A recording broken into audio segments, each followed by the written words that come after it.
Association professor, ప్రముఖ ఆధ్యాత్మికవేత్త. వారి గురించి స్పెషల్గా చెప్పాల్సిన అవసరం లేదు. అనంతలక్ష్మి గారంటే ప్రస్తుతం భక్తి మార్గంలో ఉన్నవారికి, ఆధ్యాత్మిక మార్గంలో ఉన్నవారికి మీడియా మాధ్యమం ద్వారా వారు సుపరిచితులే. వారితో సజ్జన సాంగత్యం, అందరూ కూడా వారిని ధర్మ సందేహాలు ఈ విధంగా ఉంది. కానీ వారిలో ఉన్నటువంటి సాధనా కోణం పైన ఈరోజు వారిని అడిగి తెలుసుకుందాం. నమస్కారం అమ్మా. నమస్కారం అండి. ఓం శ్రీ గురుభ్యో నమః. చాలామందికి మీరు ఒక ధర్మ సందేహాలు తీర్చేవారిగాను, ఆధ్యాత్మికంగాను, లేకపోతే ఈ దేవుడి పటాలు పెట్టుకుంటే ఎలా, ఈ నెగిటివ్ ఎనర్జీ పోతే ఎలా, ఇంట్లో ఇట్లా అందరికీ తెలుసు. కానీ మీలో ఉన్నటువంటి సాధనా కోణము, ఈకే గారి పరంపర, ఇవన్నీ చాలామందికి తెలియదు. ఈరోజు అట్లా మిమ్మల్ని పరిచయం చేసే భాగ్యం నాకు కలిగినందుకు చాలా చాలా ఆ భగవంతుడి కృతజ్ఞతలు, గురు పరంపరకి కృతజ్ఞతలు తెలుపుకుంటూ, అమ్మ అసలుకి మీరు ఒక సాధన గురు పరంపరలోకి రావాలంటే ఎక్కడో ఒక చోట మన కుటుంబంలో బీజాలు పడకపోతే రాలేం. మీకు ఆ బీజాలు ఎక్కడి నుంచి స్టార్ట్ అయ్యాయి? మీరు ఇందాక ఒక మాట అన్నారు, ధర్మ సందేహాలు అవి తీరుస్తారు. అసలు నేను సాహిత్యపరమైనటువంటి వ్యక్తినండి. సాహిత్య రంగంలోకి నాకు సాహిత్యంతో సంబంధం ఉన్నట్టు కూడా ఎవరు మర్చిపోయారు. ఇది వెనకాల పడిపోయింది. అదే మీరు అన్నట్టు ఏదైనా సరేనండి, మనకి కొన్ని తరాలుగా ఒక కుటుంబంలో ఉన్న సంప్రదాయాలు కానీ, అలవాట్లు కానీ, సాధనలు కానీ ఆ జీన్స్ ద్వారా తరువాత తరాలకు అందుతాయి అనేది మనం తప్పనిసరిగా నమ్మాల్సి ఉంటుందండి. అలాగే మాకు తెలిసి మా తాతగారు ఆయన పరమ వేదాంతి. ఎంత వేదాంతి అంటే అసలు ఆయన చివరిలో నా పంచీకరణం అది చేస్తూ శిష్యవర్గం ఉంటే ఫలానా సమయానికి నాకు సహస్రారం భేదించుకుంటే సరి, లేకపోతే అక్కడ కొబ్బరికాయ కొట్టండి అని శిష్యులకి చెప్పి శరీరం వదిలినటువంటి వ్యక్తి. ఇది మా నాన్నగారి తరఫునమాట. ఇక మా బామ్మగారి తండ్రి గారు, అంటే మా తాతగారి తండ్రి గారు, ఇది మా బామ్మగారి తండ్రి గారు అయితే అసలు వ్యవసాయము ఆ పనులు తప్ప ఇంకేమీ రానటువంటి వాళ్ళు. ఇది ఏ తరంలో ఎక్కడి నుంచి ఎలా వచ్చిందో మరి కొద్దిగా వచ్చినట్టే ఉంది. కొంత మా నాన్నగారికి ఉంది. ఆయన చాలా నియమబద్ధమైన, సంప్రదాయబద్ధమైన జీవితం గడిపారు. ఆయన జీవితంలో ఎప్పుడు అబద్ధం ఆడలా. కొన్ని రకాల ఇబ్బందులు పడ్డారు. కానీ నేను మాట అన్నాను, తప్పో ఒప్పో ఈ మాట అన్నా, దాన్ని కట్టుబడి ఉంటాను అని చెప్పి అలా కట్టుబడి ఉన్నటువంటి వారు తప్ప అస్సలు ఏ రకంగానూ మాట ఇటు నుంచి అటు తిప్పడం కానీ ఏదీ లేదు. మా అమ్మగారు కూడా అట్లాగే ఏ రకంగానూ ఎవరిని ఇబ్బంది పెట్టడం, బాధ పెట్టడం అట్లా లేదు. ఇంట్లో నిరంతరంగా మా బామ్మగారి కాలం నుంచి అలా మనుషులు తింటూ ఉండడమే అట్లా జరుగుతూ ఉండేది. అది కొంత కారణం అయి ఉంటుంది. మా అమ్మమ్మ గారు అయితే బాగా చిన్నతనంలోనే ఆ తాతగారు వెళ్ళిపోవడంతో ఈవిడ జీవితం పూర్తిగా ఆధ్యాత్మికంగా గడిపారు. ఒక రకంగా చికాగ్గా, విరక్తిగా కూడా ఉండేవారు. సంసార విషయంలో, పిల్లల విషయంలో కొంచెం విరక్తి కూడా కనపడుతూ ఉండేది ఆవిడ మాటల్లో. మధ్యాహ్నం పూట కూర్చోబెట్టి చుట్టుపక్కల ఆడవాళ్ళందరికీ కూడా రామాయణం, భారతం, భాగవతం చదివి వినిపించేవారు. మేము చదువుకున్న తర్వాత ఫలానా పద్యానికి అర్థం చెప్పు అని పరీక్ష చేస్తూ ఉండేవారు మమ్మల్ని. సరిగ్గా చెప్పామా లేదా అని పరీక్ష చేసేవారు. మరి ఇవన్నీ మా మీద లోపల ప్రభావం ఉండుంటాయి చిన్నతనంలో మా మీద. అదే అయి ఉంటుంది కారణం అని అనుకుంటున్నాను నేను. అయితే మీరు మాస్టర్ ఈకే గారి దగ్గరికి ఎలా, ఆ పరంపరకి ఎలా కనెక్ట్ అయ్యారు? చిన్నతనం నుంచి నాకు చాలా అనుమానాలు ఉండేవండి. ఎంత అనుమానాలు అంటే ప్రతిదానికి కూడా ఇది ఈ పని ఇట్లా చెయ్యాలంటే ఎందుకు చెయ్యాలన్నది కరెక్ట్ అని తెలుస్తోంది. ఎందుకు చెయ్యాలో తెలియకపోవడం వల్ల చికాగ్గా ఉండేది. ఇది ఫలానా పని ఇట్లా చెయ్యని చెప్పారు, ఇదిగో దండం పెట్టుకో అన్నారు, ఈ పని ఇప్పుడు ఇట్లా చెయ్యన్నారు, ఈ పూజ ఇట్లా చెయ్యన్నారు. చెయ్యడం సరే, ఎట్లా సరే అనేటటువంటి ఎప్పుడూ చికాకు ఉండేది. చాలా ఎంతోమందిని ప్రశ్నలు అడిగి మొట్టికాయలు తిన్నాను నేను. వీళ్ళు గురువులు అనిపించిన వాళ్ళందరూ ఎవరో వస్తారు కదా, వాళ్ళ ఇంట్లో భజన చేస్తున్నారు, గురువు గారు వచ్చారంటే పరుగున వెళ్ళడం, అయ్యాక ఈ ప్రశ్నలు అడగటం, వాళ్ళ చేత ఇలాంటి ప్రశ్నలు అడగకూడదు, తప్పు అని చివాట్లు తినడం, ఇంట్లో పెద్దవాళ్ళ చేత మొట్టికాయలు తిండి, ఇట్లా ఉంటూ ఉండేవి. ఇటువంటి వాటన్నింటికీ నాకు మాస్టర్ గారిని చూడంగానే అదేమిటో ఆయన నాకు సమాధానం చెప్పారో లేదో తెలియదు కానీ సమస్యలన్నీ సమసిపోయాయి. మానవ వ్యాఖ్య ప్రకటే అంటే ఆయన మాకు తెలుగు లెక్చరర్గా ఉండేవారు. నేను ఎంఏ తెలుగు చేశానండి. ఆహా. ఎంఏ తెలుగు చేసినప్పుడు ఎంత సంప్రదాయంగా జరిగిందంటే నేను చాలా ఆశ్చర్యపోతూ ఉంటాను. మన ప్రణాళిక ఏమి ఉండదండి ఎక్కడా కూడా. మా నాన్నగారు నన్ను తీసుకెళ్ళారు అక్కడ జాయిన్ చేయడానికి. ఆ రోజుల్లో ఆడపిల్ల హాస్టల్లో చదువుకోవడానికి వెళ్తుంది అంటే ఎన్ని జాగ్రత్తలు ఉంటాయి. నాన్నగారు తీసుకెళ్ళారు. ఆయన కూడా టీచర్ అవ్వడంతో మేము అన్న టైం కన్నా కాస్త ముందు వెళ్ళడం అలవాటు. 8ంటికి క్లాసు, వెళ్ళి జాయిన్ అవ్వాలి అక్కడ. నేను 7:30కే వెళ్ళాం.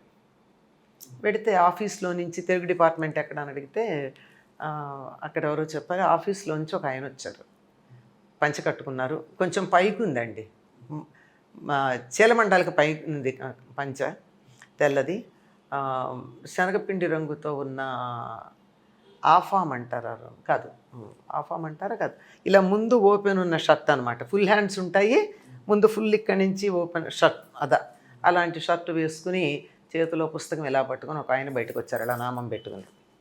ఆయన కాళ్ళకి చెప్పులు కూడా లేవు. ఎవరు అని అడిగితే ఇక్కడ మా అమ్మాయిని చేర్చడానికి వచ్చాను అన్నారు మా నాన్నగారు. ఇదేనండి తెలుగు డిపార్ట్మెంట్, రమ్మానండి అంటే మేము ఎవరికైనా అప్పచెప్పేశారు కదా అయిపోయింది అన్నారు. ఆయన ఆఫీస్లో క్లర్కు అని నా ఉద్దేశం అప్పటికి. వారే మా స్త్రీకే. అంటే మా నాన్నగారు తీసుకెళ్ళి ఆయనకు అప్పచెప్తే ఆయన స్వీకరించానని చెప్పేశారండి, అయిపోయింది. అది మొదటి పరిచయం. ఫస్ట్ క్లాస్ కూడా ఆయనే తీసుకున్నారు మాకు. అలా తీసుకున్నప్పుడు నేను ఇలా కూర్చుంటే ఇది టేబుల్, ఫస్ట్ బెంచ్లో కూర్చుంటే తప్ప పాఠం వినడానికి మనస్కరించేది కాదు అప్పుడు. ఇది టేబుల్, మనిషి నడవడానికి ఇంత చోటు. ఇప్పుడు అక్కడ ముందున్న మీరున్న దానికన్నా ఇంకా ముందుగా ఉండేది టీచర్ గారి టేబుల్, అంతే. అలా కూర్చుని ఆయన వంక అలా చూస్తూ నిద్రపోయాను నేను. మొదటిసారి జీవితంలో క్లాస్లో నిద్రపోవడం. ఆ తర్వాత ఆయన క్లాస్ ఎప్పుడు జరిగినా నిద్రపోతూ ఉండేదాన్ని. ఆయన మా వ్యాకరణం చెప్పేవారు, ఏమిటో తెలియదు, ఎప్పుడు నిద్రపోతూ ఉండేది. మధ్య మధ్యలో ఇలా కళ్ళు తెరిచి చూస్తూ ఉంటే ఆయన నవ్వుతూ నా వంకే చూస్తూ కనపడేవారు. ఏంటో ఇట్లా జరిగింది అనుకునే సిగ్గుపడేదాన్ని, కానీ ఆయన నవ్వు చూశాక సిగ్గు కాస్త పోయేది. అట్లా పరిచయం. తర్వాత ఇది 1968 ఆగస్టులో అనుకుంటా చేరాం మేము. 69 ఫిబ్రవరి శివరాత్రి ప్రాంతంలో ఏదో నాకు కొంచెం శివరాత్రి అయిన మర్నాడు కొంచెం ఒంట్లో బాగాలేదని అనిపించి వారింటికి ఆయన హోమియో మందులు ఇస్తారంటే వెళ్ళా. అదండి అక్కడితో అయిపోయింది జీవితం. అది మార్పు. ఇది మొదటి మార్పు, మా నాన్నగారు ఆయనకు అప్పచెప్పడం. ఆ తర్వాత రెండో మార్పు, ఇక పూర్తిగా ఆయనే నాకు ఏదైనా ఒక సందేహం కలిగిన అదే పరిష్కారం అని. కొన్ని నేరుగా చెప్పినవి ఉన్నాయి, చాలా తక్కువ నేరుగా చెప్పినవి. మిగిలినవి ఆయన దగ్గరికి వెళ్తే వాటంతటి అవే పరిష్కారాలు దొరుకుతూ ఉండేవి. నాకు వేరే వ్యక్తిగతమైన సమస్యలు కాదు, ఇది ఎట్లా జరుగుతుంది, ఇది విషయం ఏమిటి అని అనేక రకాలైనటువంటి ప్రశ్నలు అనమాట. చీమల పుట్టలా ఉండేది మనసు. అంతర్ముఖమైనటువంటి ప్రశ్నలు, అంటే జ్ఞానానికి సంబంధించి. ఇప్పుడు రాముడు ఏమిటట్లా ఎందుకు ప్రవర్తించాడు, ఇది నాకు పెద్ద సమస్య. ఇంకేమిటి సీతమ్మ అప్పుడు అలా ఎందుకు మాట్లాడింది, ఇది ఇంకా పెద్ద సమస్య. ఇట్లాంటివి మనసులో దొలిచేస్తూ ఉండేవి. అవి ఆయన ఉపన్యాసాల్లో తేలినవి కొన్ని ఉన్నాయి. ఆయన దగ్గరికి వెళ్ళి కూర్చుంటే మనకే సరైనటువంటి సమాధానం దొరికిన సందర్భాలు ఉన్నాయి. నేరుగా ఆయన ఉపన్యాసాల్లో ఎప్పుడు నిద్రపోవడం ఒకటే నేను చేసింది.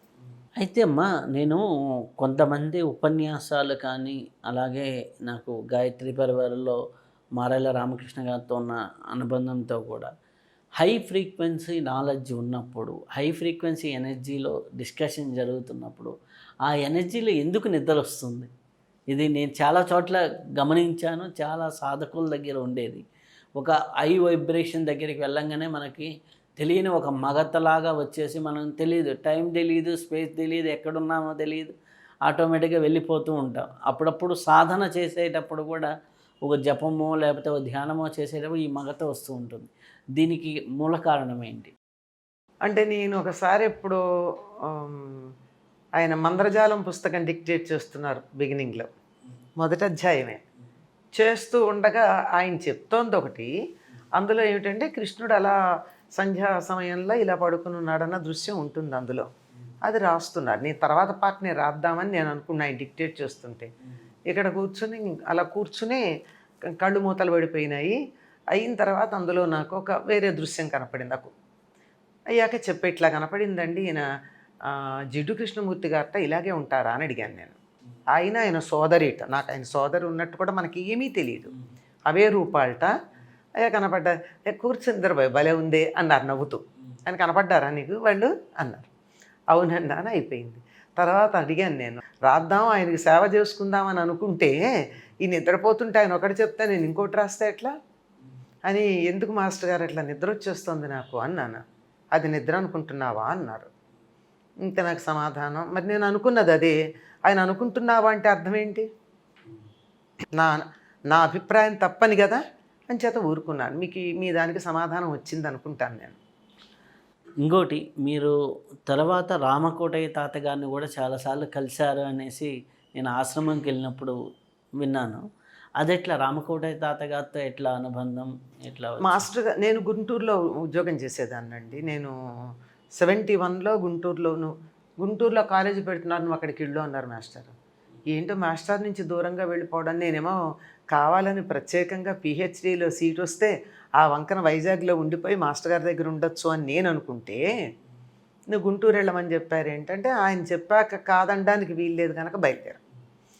మాస్టర్ గారు గుంటూరు వస్తూ ఉండేవాళ్ళు. అసలు మొట్టమొదటి ఉన్నది అక్కడే కదా, ఆయన హిందూ కాలేజీలో పనిచేశారు. అందుకని ఆ వైపుకు వస్తూ ఉండేవారు. ఆయన వచ్చినప్పుడు చుట్టుపక్కల గ్రామాలకు వెళుతూ ఉంటే నేను కూడా వెళ్ళాను ఒకటి రెండు సార్లు. వెళ్ళింది చినకాకాన్లో ఉంటారు కొత్త రామకోటయ్య గారు, మాస్టర్ గారితో పాటు వెళ్ళాను. మొదటిసారి వెళ్ళినప్పుడు నా అనుభూతి అయితేనండి ఇప్పటికీ కూడా నా కళ్ళ ముందు ఉంటుంది అది. ఎట్లాగంటే మాస్టర్ గారు వస్తూ ఉంటే గుమ్మంలో ఆపేశారు. ఆపేసి రామకోటయ్య గారి తల్లి చాలా వృద్ధురాలు, పెద్ద ఆవిడ, చాలా పెద్ద ఆవిడ.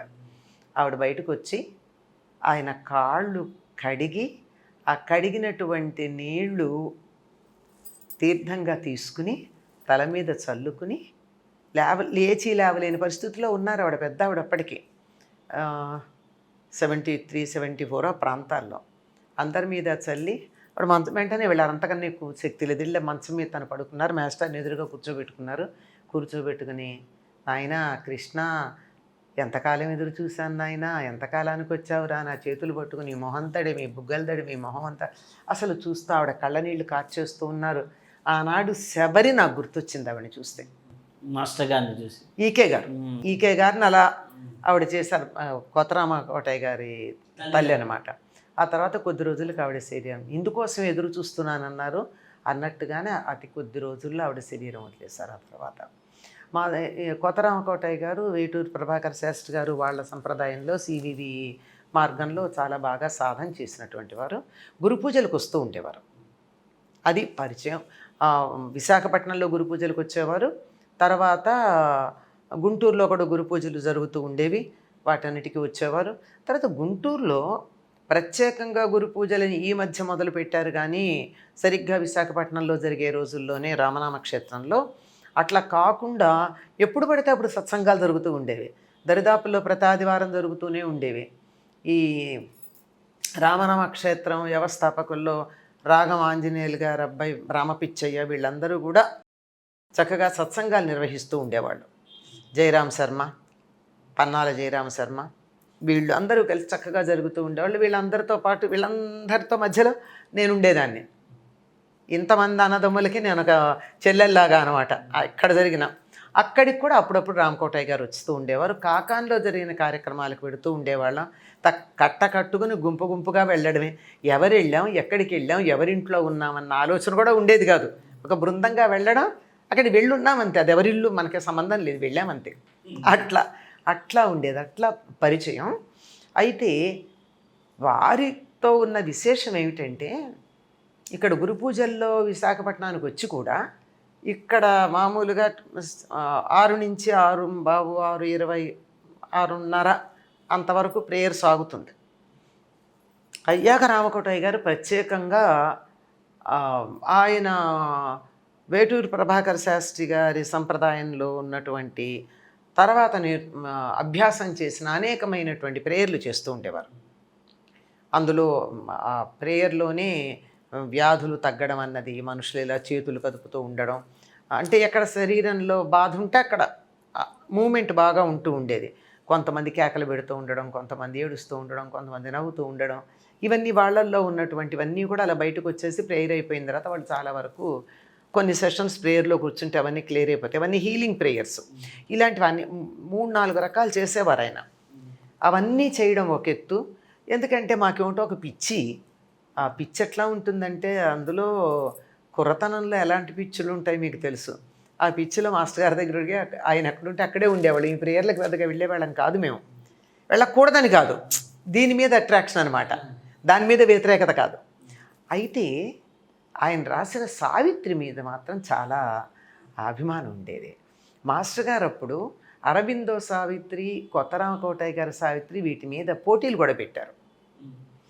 చివుకుల రవిశర్మ వాళ్ళందరూ బాగా రాసి దాని మీద బహుమతులు కూడా తెచ్చుకున్నారు. నేను ఊరికే చదవడమే, ఆయన కొన్ని చదివి చెప్పారు కూడా. అంటే నాకు ఇక్కడ ఒక సందేహం ఏంటంటే, ఉత్తరరామ కోటయ్య గారు పెద్ద సాహిత్యవేత్త కాదు, పెద్ద కాదు, కానీ ఆయన ఎట్లా ఆ సావిత్రిని అర్థం చేసుకొని ఎలా ఇంత గ్రంథాన్ని తయారు పైగా ఛందోబద్ధమైన పద్యాలు, ఛందోబద్ధం.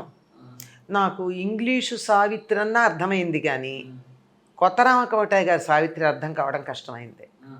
అంత, ఎందుకంటే దరిదాపుల్లో 32 ఏళ్ళలో రాశారు దాన్ని అరవిందులు.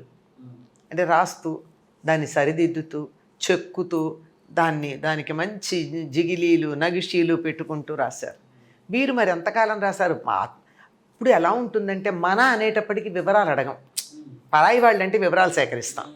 ఈయన మనవాళ్ళు కదా, ఎప్పుడు రాశారు, ఎంతకాలం రాశారు, ఇట్లాంటివి ఏమి అడగల. కానీ అదన్నా అర్థమైంది, కానీ వీరు రాసింది అర్థం కావడం కష్టమైంది. ఒకటి ఏంటంటే భాష, చాలా జటిలమైనటువంటి భాషలో రాశారు. సంవిధానం, ఇప్పుడు ఎప్పుడు కూడా పదం కఠినమైందనుకోండి నిఘంటువు చూస్తాం, తెలిసిపోతుంది. కానీ పదాల అన్వయం ఉందే, అందులో కనుక మెలిక ఉందంటే దానికి నిఘంటువు ఏం సహాయం చేస్తుంది కదా. చాలా ప్రారంభాలను మొదలుపెట్టినటువంటి తర్వాత శార్వరి వీళ్ళందరూ వచనంగా రాశారనుకోండి. ఏది ఏమైనా మా శ్రీకే గారు చెప్పినటువంటి మాట ఏమిటంటే, 20వ శతాబ్దపు, ఇంకా చెప్పాలంటే 21వ శతాబ్దపు ఎపిక్ ఇన్ ఇంగ్లీష్ సావిత్రి. దానికి సరిసమానంగా ఉన్నటువంటిది కొత్తరామ కోటయ్య గారి సావిత్రి అని. దాన్ని అధ్యయనం చేయమని చాలామందికి ప్రత్యేకంగా ఒక కోర్స్ ఇస్తారు చూడండి, చెయ్యండి మీరని చెప్పి, సాధనగా కొత్తరామ కోటయ్య గారి సావిత్రిని అధ్యయనం చేయమని చెప్పారు. అది దానికి సంబంధించింది. ఆయన ఎప్పటికీ కూడా ఎంత గొప్ప పేరున్న ఇల్లు ఎలా ఉంటుందండి, ఆయన ఇల్లు మీరు చూసి ఉండాలి. అతి సామాన్యమైనటువంటి ఒక రైతు కుటుంబం ఉండే ఇల్లులానే ఉంటుంది. దాంట్లో ఎక్కడ ఆర్భాటాలు పెద్దవి ఏమి ఉండవు. కానీ అక్కడికి వెళ్ళి ప్రేయర్లో కూర్చుంటే అలాగే ఒక అద్భుతమైన అనుభూతి అది. ఎందుకంటే నేను ఇంటర్వ్యూ చేసి వచ్చిన తర్వాత తాతగారు ఆశ్రమం అని ఇంటర్వ్యూ చేసి వచ్చినప్పుడు వేల మంది లక్షల మంది వెళ్ళారు. అలాగే ఒక్కొక్కరు అనుభూతులు చెప్తుంటే మాకు ఆ విధమైన ఇబ్బంది ఉంది, ఈ విధమైన ఇబ్బంది ఉందని తగ్గిన వాళ్ళు చాలామంది ఉన్నారు. ఆయనది ప్రత్యేకం హీలింగ్ అండి. అది ఇందాక ప్రారంభంలోనే మీకు చెప్పాను, హీలింగ్ ప్రేయర్స్ అవి అని. ఒక్కొక్కళ్ళు ఒక్కొక్క దాని మీద స్పెషలైజ్ చేశారండి. సివివి గారి శిష్యుల్లో ఒక్కొక్కళ్ళు ఒక్కొక్క మార్గాన్ని స్పెషలైజ్ చేశారు. బ్రిడ్జింగ్ ఈస్ట్ అండ్ వెస్ట్ అన్న దానికి ఈకే గారిని ఎన్నుకున్నారు ఆయన దగ్గర నేరుగా శిష్యర్కం ఏం చేయలేదు. ఈయన గాయత్రి చేస్తూ ఉంటే, గాయత్రి మంత్రం జపం చేస్తూ ఉంటే ఒక రోజున ఇలా కాళ్ళు ఇలా కింద పీఠం మాత్రమే కనపడింది. ఎవరు ఇలా అమ్మవారిలాగా అనిపించలేదు, మగవాళ్ళ పీఠంలాగా ఉంది అది. అలాగే రెండో రోజుకి ఇక్కడ అట్లా కనపడి మొత్తానికి సివివి గారు మాస్టర్ గారికి క్రమక్రమంగా పాదం తగ్గించి శిరస్సు దాకా ఆ క్రమంలో దర్శనం ఇచ్చారు. అలా దర్శనం ఇచ్చి ఆ మార్గంలోకి వెళ్ళారు. అంటే అది ఆయన వీరిని ఎన్నుకోవడం జరిగింది. ఇప్పుడు ఏ గురువైనా శిష్యుడిని తాను ఎన్నుకుంటేనే దగ్గరికి వెళ్ళగలరండి. మనం గురువుగారిని ఎన్నుకున్నామన్నది అబద్ధం. గురువు మన ఎన్నుకోవాలి. ఇప్పుడమ్మా మనకు ఈ ప్రేయర్స్ చేస్తూ ఉంటాం. కొంతమంది ధ్యానం చేయొచ్చు, కొంతమంది ప్రేయర్ చేయొచ్చు. ఆ యూనివర్సల్ పవర్ అనేది మనిషి జీవితంలోకి అంటే మనిషి శరీరంలోకి ఎంటర్ అవుతూ ఉంటుంది. దీనివల్ల మనిషి జీవితంలో వచ్చే మార్పు ఏంటి? ఇంతకు ముందర ఆ మనిషి జీవితంలో ఉన్నదానికి ఇప్పుడున్న మానసిక స్థితులకి ఎట్లాంటి మార్పులు వస్తాయి? ఇప్పుడు మీరు అన్నారు కదండి, ధ్యానము, మెడిటేషను, ప్రేయరు అని. పేర్లు మారినా దరిదాపుల్లో ఒకటే. ఒక్కొక్కళ్ళ దగ్గర ఒక్కొక్క తాళం చెవి ఉంది. దాని దగ్గరికి వెళ్ళడానికి అనేక ద్వారాలు ఉన్నాయి, బట్ అన్నీ ఓపెనే. కానీ వెళ్ళడానికి దగ్గరికి వెళ్ళి తలుపు తట్టాలి కదా లోపలికి వెళ్ళడానికి. తలుపు తడితే తలుపు తెరుస్తారు. అన్ని తలుపులు ఉన్నాయి. ఒక్కొక్కళ్ళు ఒక్కొక్క తలుపు తెరవడానికి ఒక మార్గాన్ని ఎన్నుకున్నారు. అందులో మాస్టర్ సిబి గారు ఇచ్చింది దాన్ని ఎందుకో ప్రేయర్ అని ఇంగ్లీష్లో అన్నారు. ప్రార్థన అని తెలుగులో అనువాదం చేసిన తరచుగా దానికి ప్రేయర్ అనే పేరు వస్తుంది. ఆయన శిష్యుల్లోనే ఆయన ఉండగానే మీరు ఇంగ్లీష్లో మంత్రం ఇచ్చారేమిటి అని ప్రశ్నించిన వాళ్ళు కూడా ఉన్నారు. తర్వాత అర్థం చేసుకున్నారు. అదంతా జరిగింది. ఇది జరిగినప్పుడు ఏమవుతుందంటే ఇదంతా కీ అని చెప్పారు ఆయన, తాళం చెవులు అన్నారు. ఆధ్యాత్మికమైనటువంటి ఒక భాండాగారం లేక కేంద్రం, ఒక స్థానం, ఒక ఆలయం ఏదైతే ఉందో దానికి ఉన్నటువంటి తాళం చెవులు ఇవి. ఈ తాళం చెవితో మీరు తెరిచినట్టయితే లోపలికి ప్రవేశిస్తారు. ప్రవేశించినప్పుడు మీరు ఎంతటి పాత్ర పట్టుకెడితే మీకు అంతటి శక్తి లభిస్తుంది. చెంచా పట్టుకెడితే చెంచాడు, గ్లాస్ పట్టుకెడితే గ్లాసుడు, కడవ పట్టుకెడితే కడవడు, బిందె పట్టుకెడితే బిందెడు. మీరు మోసుకురాగలిగినంత, మీరు తెచ్చుకోగలిగినంత శక్తి మనం తెచ్చుకోవడం జరుగుతుంది. దానివల్ల ఏం జరుగుతుందంటే ఎప్పుడైతే ఒక దాంట్లో మనం పూర్తిగా శక్తివంతులం అవుతామో మిగిలినటువంటి విషయాల మీద మనకు ఆధిపత్యం వస్తుందండి. దీనికి చాలా చిన్న ఉదాహరణ. తల్లిదండ్రుల మాట పిల్లలు వినాలి అంటే ఏం చేయాలండి? తల్లిదండ్రులు శక్తివంతులు అవ్వాలి. శక్తి దేనివల్ల అంటే అబద్ధం చెప్పకుండా ఉండడం, సవ్యంగా ప్రవర్తించడం, ఎట్సెట్రా ఎట్సెట్రా కొన్ని ఉంటాయి. వీటి వల్ల వాళ్ళు శక్తివంతులైతే పిల్లలు అప్రయత్నంగా మాట వింటారు. ఏ స్థానంలో ఉన్న వాళ్ళైనా వాళ్ళు శక్తివంతులైనప్పుడు మాత్రమే కింద వాళ్ళు మాట వింటారు. అలాగే ఆధ్యాత్మిక శక్తి తాను తెచ్చుకున్న తర్వాత మాత్రమే, అన్నిటికన్నా గొప్ప శక్తి ఆధ్యాత్మిక శక్తి కనుక నిత్య జీవితంలో ఉండే సామాన్య విషయాలు కూడా వాటికన్నా తక్కువే కనుక ఇవి కూడా అదుపులోకి వచ్చేస్తాయి, అప్రయత్నంగా వస్తాయి. అంటే దానికోసం ప్రత్యేకంగా కృషి చేయాల్సిన పని లేదు. అంటే కృషి చేయొద్దని అంటే ప్రయత్నం చేయొద్దనిలే కానీ కృషి చేయక్కర్లా. ఊరికే ఇది ఈ సమస్య పరిష్కారం కావాలి అనుకుంటే ఆ శక్తి వల్ల ఇది అయిపోతుంది. బాధ్యత నిర్వర్తించాలి, ఎక్కువ కష్టపడాల్సిన అవసరం లేదు, ఆటోమేటిక్గా. బాధ్యత కూడా తప్పండి, కర్తవ్యం. బాధ్యతలో బరువు ఉంది, కర్తవ్యంలో బరువు లేదు. చేసి వదిలేస్తాం. నేను మీ బాధ్యత తీసుకున్నాను అంటే మీరు బాగుపడేదాకా మీ సంగతిని చూసుకోవాలి. మీకు చేయవలసింది చేస్తాను, కర్తవ్యం అయిపోయింది, నాకు మీకు ఫలితం వచ్చిందో లేదో నాకు సంబంధం లేదు. కర్తవ్య నిర్వహణ. కర్తవ్యానికి బాధ్యతకి చాలా తేడా ఉంది. బాధ్యతలో బరువు ఉంటుంది, కర్తవ్యంలో ఉండదు. కర్తవ్య నిర్వహణ చేయడం అనేటటువంటి ఒకానొక స్థితి వస్తుంది. దానివల్ల మనకు కావాల్సినవంటే ఏముంటాయండి? ఈ కర్తవ్యాలన్నీ నిర్వర్తిస్తే ఉండే సంతోషం ఉండనే ఉంటుంది. అసలైనటువంటి సాధన సాగుతూ ఉంది, హాయిగా సాగుతుంది. ఇప్పుడు అంటే కర్తవ్యము, కర్మ అంటాం. కర్మకి అంటే ఫలాపేక్ష లేకుండా కర్మ చేయమనేది ఒక పద్ధతి. ఇది మనకి పూర్వ ఆధ్యాత్మిక కోణంలో భగవద్గీతలో చెప్పింది కూడా అదే. ఇప్పుడు అన్నీ కూడా మన భౌతిక జీవితంలో చూస్తే గోల్ సెట్టింగ్, టార్గెట్ ఓరియంటెడ్, ఇదంతా కూడా ఫలాపేక్షని ముందర చూపించి పనిచేస్తున్నాం. సో దీనికి ఒక పదం ఇవాళే విన్నాను నేను, యాస్పిరేషనల్ అంటారు. ఒక యాస్పిరేషనల్ గోల్స్ ఉంటున్నాయి. దానివల్ల ఆ ఒత్తిడి కారణంగా శారీరకమైనటువంటి రుగ్మతలు అంటే బ్లడ్ ప్రెషర్ కావచ్చు, డయాబెటీస్ కావచ్చు వస్తాయి. ఈ రెండు వచ్చాక ఇవన్నీ వచ్చేస్తాయి వాటి వెనకాల. ఈ రెండు ప్రధానం, గేట్స్ ఓపెన్ అయినట్టు. అదే అంచేత అందుకని ఆ టార్గెట్స్ ఉండాలి. లేకుండా అయితే అసలు జీవితం లక్ష్య శుద్ధి ఉంటే లక్ష్య సిద్ధి ఉంటుంది. లక్ష్యం ఒకటి ఉండాలి, కానీ ఆ లక్ష్యం కోసం మనం దాని వెంట పడకూడదు. మన ప్రయత్నం మనం చేయాలి. ప్రయత్నం మాత్రమే చేయాలి. కర్మ, అకర్మ, వికర్మ అని 3 చెప్పాడు కదా భగవద్గీతలో. కర్మ చెయ్యండి. కర్మ చేస్తూ ఫలితం ఆశించకుండా చేస్తే అకర్మ అవుతుంది. అది పని చెయ్యండి. ఇది చేస్తే నాకు ఇది ఫలితం కావాలి అని అనుకోవడం దేనికి? ఫలితం ఎట్లా వచ్చినా సరే స్వీకరించండి. అయితే అమ్మ, ఇప్పుడు సంకల్పం పెట్టుకోవాలి, సంకల్ప శుద్ధి అవ్వాలి, సంకల్ప సిద్ధి అవ్వాలి. ఈ సంకల్పం సరైన సంకల్పం పెట్టాలి అంటే సరైన బుద్ధి ఉండాలి. సరైన బుద్ధి మనకు రావాలి అంటే వీటన్ని స్టెప్పుల్లో మనకు ఆధ్యాత్మిక శక్తి ఏ విధంగా ఉపయోగపడుతుంది? అసలు ఆధ్యాత్మిక శక్తి ఉపయోగపడడం అనే దానికన్నా కూడా మాస్టర్ గారు చెప్పినటువంటి మార్గంలో రాజయోగం అని చెప్పింది ఏదైతే ఉందో, సివివి గారు చెప్పిన రాజయోగం ఒక్కొక్కళ్ళు ఒక్కొక్కలాగా గ్రహించారు.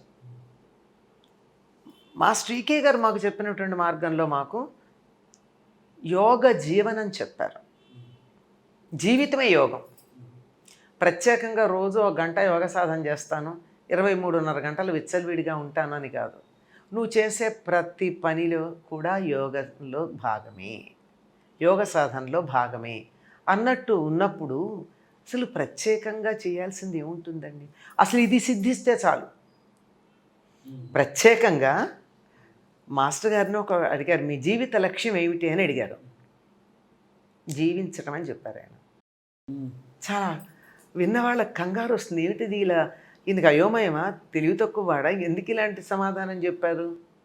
జీవించటం అంటే ప్రతి క్షణం ఆనందంగా నేను బతికున్నానన్న స్పృహ కలిగి జీవించటం. కానీ చాలామంది అడిగితే ఎలా ఉన్నారంట, అలా లాగుస్తున్నామండి, సాగుతోందండి బండి అంటారు. అలా కాకుండా ప్రతి క్షణం ఆనందంగా ఉండడం అనేటటువంటిది నేను అనుభూతి చెందుతున్నా, ఇవాళ ఈ తారీఖున ఈ క్షణాన నేను జీవించి ఉన్నానన్న స్పృహతో ఆనందంగా ఉండగలగడం. అలా ఉండడం అన్నది ఏదైతే ఉందో అది అనునిత్యం ఉండాలి. అనునిత్యం ఉండాలంటే జీవితంలో సాధన అనేది ఒక ప్రత్యేకమైన సమయానికి పరిమితం కాకుండా జీవితమంతా సాధన. కానీ నువ్వు ఏ పని చేయదు సాధనగా చేయండి. శంకర్లు చెప్పారు కదా, జపో జల్పహ, ఇది చెప్పిన మాట అదే కదా. నేను మాట్లాడానంటే అది జపమనుకో, నేను అడుగులు వేశానంటే ప్రదక్షిణం అనుకో, నేను పడుకున్నానంటే సమాధి స్థితి అనుకో, చేతులు కదిపానంటే ముద్రలు అనుకో, తిన్నానంటే అసనం, నేను తిన్నానంటే అది నైవేద్యం అనుకో అని చెప్పాడు. జీవితం అంతా అప్పుడు యోగ సాధన అయిపోయింది కదా.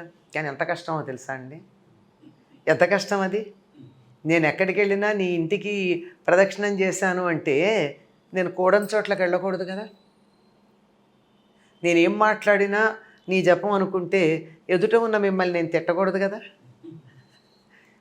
ఇది చెప్పడానికి చాలా తేలిగ్గా కనిపిస్తూ ఆచరణం ఎంతో కష్టం. కానీ ఒక్కసారి ఆచరణలో పట్టు దొరికిందంటే అసలు జీవితం అంతా సాధనే అవుతుందండి. అప్పుడు ఏమవుతుంది, నేను ఎట్టి పరిస్థితిలో ఎవరిని చూసినా భగవంతుడు అనుకుని మాట్లాడతాను. అంటే నిరంతరం నేను మీతో మాట్లాడుతున్నా, రవి గారితో మాట్లాడుతున్నా, రవి అనబడే శరీరం ఉన్నటువంటి భగవంతుడితో నేను మాట్లాడుతున్నాను. అంటే నేను నిరంతరం భగవత్ సాన్నిధ్యంలో ఉన్నట్టే కదా.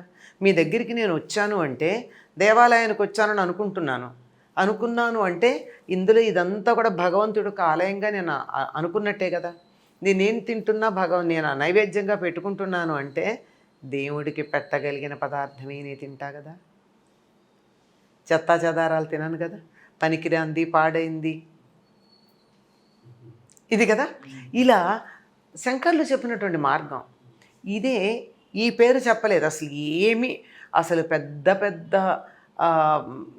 సంస్కృత పదాలు కానీ శ్లోకాలు కానీ ఇవేవి మాకు కోట్ చేసేవారు కాదండి. అతి మామూలుగా నిత్య జీవితంలో మనం ఏం చేయాలో చెప్పేవారు.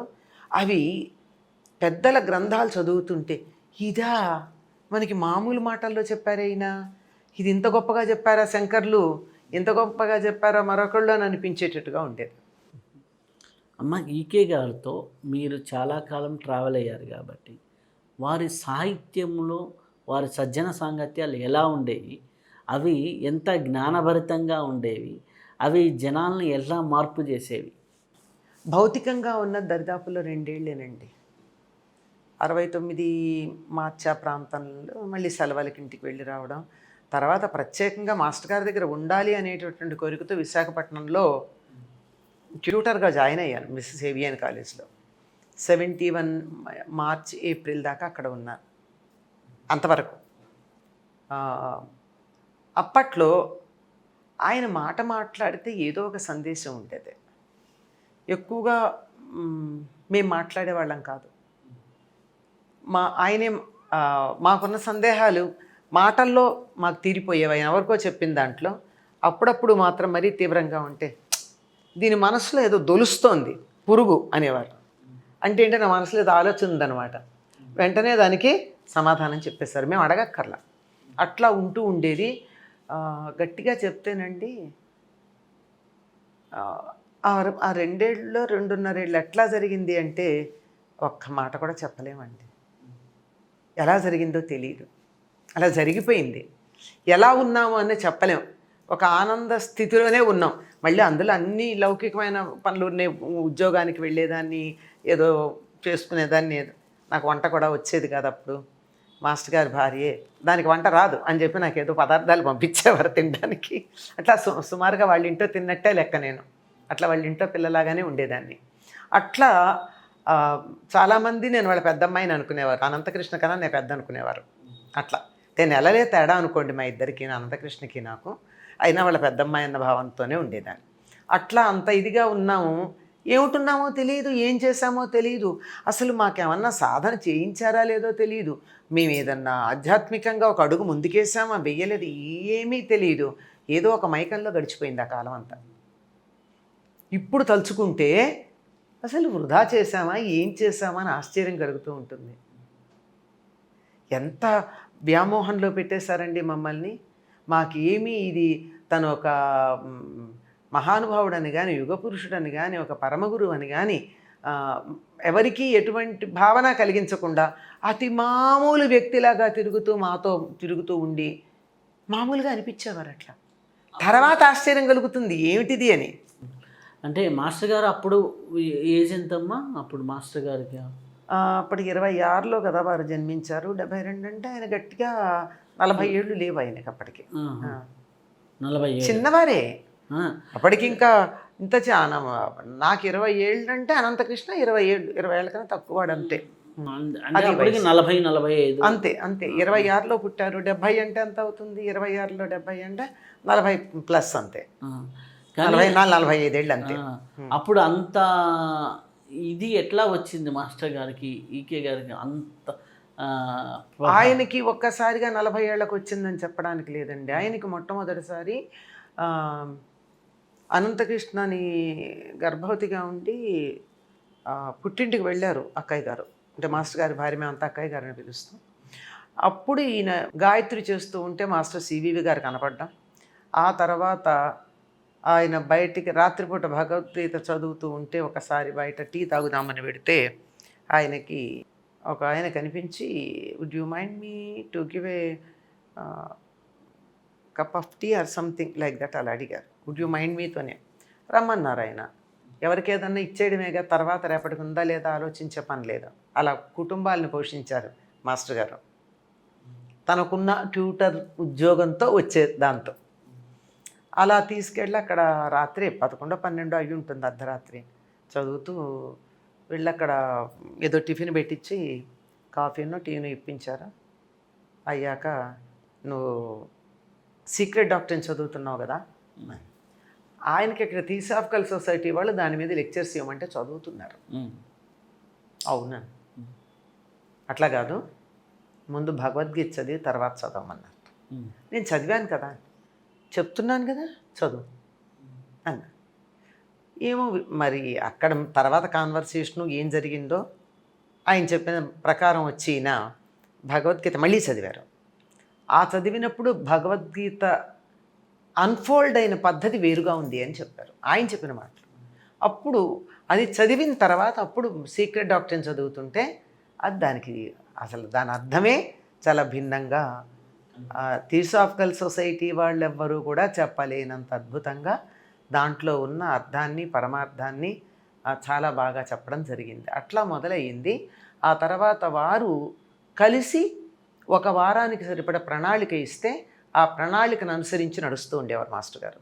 అదే చెప్పారు ఆయన. వారి పేరు కూడా ప్రత్యేక మాస్టర్ జీ అనే చెప్పారు తప్ప పేరు అది ఏం చెప్పలేదు. అలా పరమ గురువులు ఆయనకి దర్శనం ఇచ్చి ఏం చేయాలి, ఎట్లా చేయాలి, ఎటు వెళ్ళాలి, ఏ మార్గంలో నడవాలి, ఆఖరికి నిత్య జీవితంలో కూడా ఆయన ఏం చేయాలి వాళ్ళు చెప్పారు. నువ్వు ఇక్కడ మా విశాఖపట్నంకి రావాలి, అదేమిటి ఇక్కడ ఉద్యోగం ఉంది అనే ప్రశ్న కూడా అడిగే అవకాశం ఉండదు, అక్కడ నువ్వు పిహెచ్డీకి అప్లై చేసి అక్కడికి వచ్చేయి అని అన్నట్టే వెళ్ళడం, అక్కడ అలా ఉండిపోవడం, ఆ సముద్ర తీరంలో ఈ పరమగురువుల్ని కలుస్తూ ఉండడం, వారు చెప్పిన ప్రకారం గ్రంథాలు చదవడం. వారు ఏకసంథాగ్రాహి, ఒకసారి చదివితే ఫోటోగ్రాఫిక్ మెమరీ లాగా ఉండేది ఆయనకి. ఆయన ఏంటంటే కబాల, రమాల ఇలాంటి గ్రీకు సిద్ధాంతాలని కూడా వంట పట్టించుకున్నారండి మాస్టర్ గారు. మామూలు కాదు. ఇప్పుడు వేదాలు ఎప్పుడు చదివారో మనకి తెలియదు. తండ్రి గారి దగ్గర కొన్ని చదివారు, ఆయుర్వేదం వారి దగ్గర కొంత నేర్చుకున్నారు. తండ్రి గారే వారికి గురువు. మెట్రిక్ దాకా స్కూల్కి వెళ్ళలేదు, ఇంట్లోనే వాళ్ళ తండ్రి గారి దగ్గరే నేర్చుకున్నారు. ఆయన ఆ రోజుల్లో ఎంఏ మెడ్రాస్లో సంస్కృతం లెక్చరర్గా ఉండి ఫ్రీడమ్ మూవ్మెంట్లో సహాయ నిరాకరణోద్యమంలో భాగంగా ఉద్యోగం వదిలేశారు తండ్రి గారు. ఈయన కూడా తన పిల్లల్ని మెట్రిక్ దాకా ఇంట్లోనే ఉంచి చదివించారు, స్కూళ్ళకి పంపల. అంటే తండ్రి మొదటి గురువు. అలా నేర్చుకున్నారు. ఏం చదువుకున్నారో తండ్రి దగ్గర, మరి ఏం వేదాలు చదివారు, ఏం శాస్త్రాలు అధ్యయనం చేశారు మనకి చూస్తే 20-22 ఏళ్ల లోపల, 25 ఏళ్ళు అనుకుందాం, 25 ఏళ్ల లోపల ఇంతటి జ్ఞానాన్ని, ఇన్ని విషయాల్లో పరిజ్ఞానాన్ని పొందడం అన్నది మామూలు మనుషులకైతే సాధ్యం కాదండి. వారు కారణజన్ములు అయ్యి ఉండి వాళ్ళు చేయవలసినటువంటి కార్యక్రమం యొక్క ఇది ఉంటుంది కదా, అవసరం, దానికి తగినట్టుగా వాళ్ళని ఈ కార్యానికి ఎన్నుకున్నటువంటి వారు వారికి తగినటువంటి శక్తి సామర్థ్యాలను అలా వర్షిస్తూ ఉంటే తప్ప జరగదు. అయితే వారి సాహిత్యం చూసినప్పుడు మామూలుగా ఏదో సింపుల్గా ఒక శ్లోకానికి అర్థం చదివినట్లుగానే ఉన్నట్లు ఉండదు. ఏదో దాంట్లో ఆధ్యాత్మిక మెలికలు ఎన్నో ఉంటాయి. అది ముందర మనం ఎక్కడో చదివి ఉన్నా ఏదో అది సహజంగానే ఉంటుంది. దాని వెనక ఆధ్యాత్మిక మార్గం చూస్తే, ఒక శ్లోకానికి ఇచ్చిన వివరణ చూస్తుంటే ఎంతో ఉంటుంది. అలా ఆ సాహిత్యాన్ని అప్పుడు ఎలా టీచ్ చేసేవాళ్ళు? ఆయన కుర్రవాడుగా ఉండగానే ప్రార్థన ఇవ కొన్ని చేసుకో ప్రేరణ అదే తర్వాత ఋతుగానం రాశారండి. ఋతుగానం 6 ఋతువుల యొక్క వర్ణన.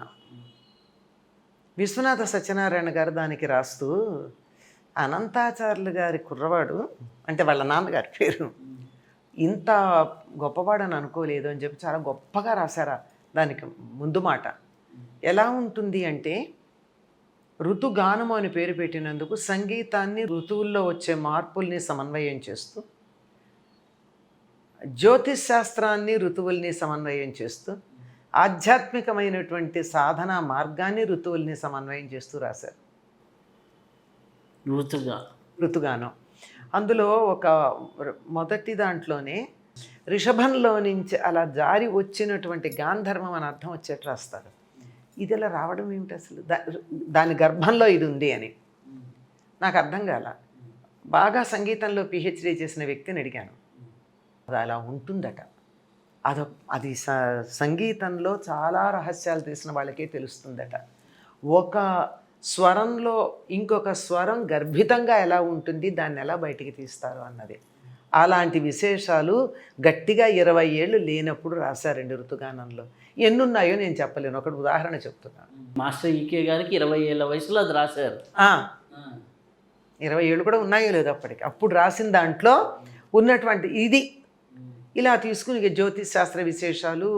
అసలు మామూలుగా అయితే ఋతువులు మారాయంటే ప్రకృతిలో మార్పు ఉంటుంది, మహా అయితే ఈ నెలలు మారాయి అని చెప్తాం. ఈ మాసం వచ్చింది, ఆ మాసం వచ్చింది, అంతే కదండి, అంతకన్నా ఎక్కువేం వస్తాయి.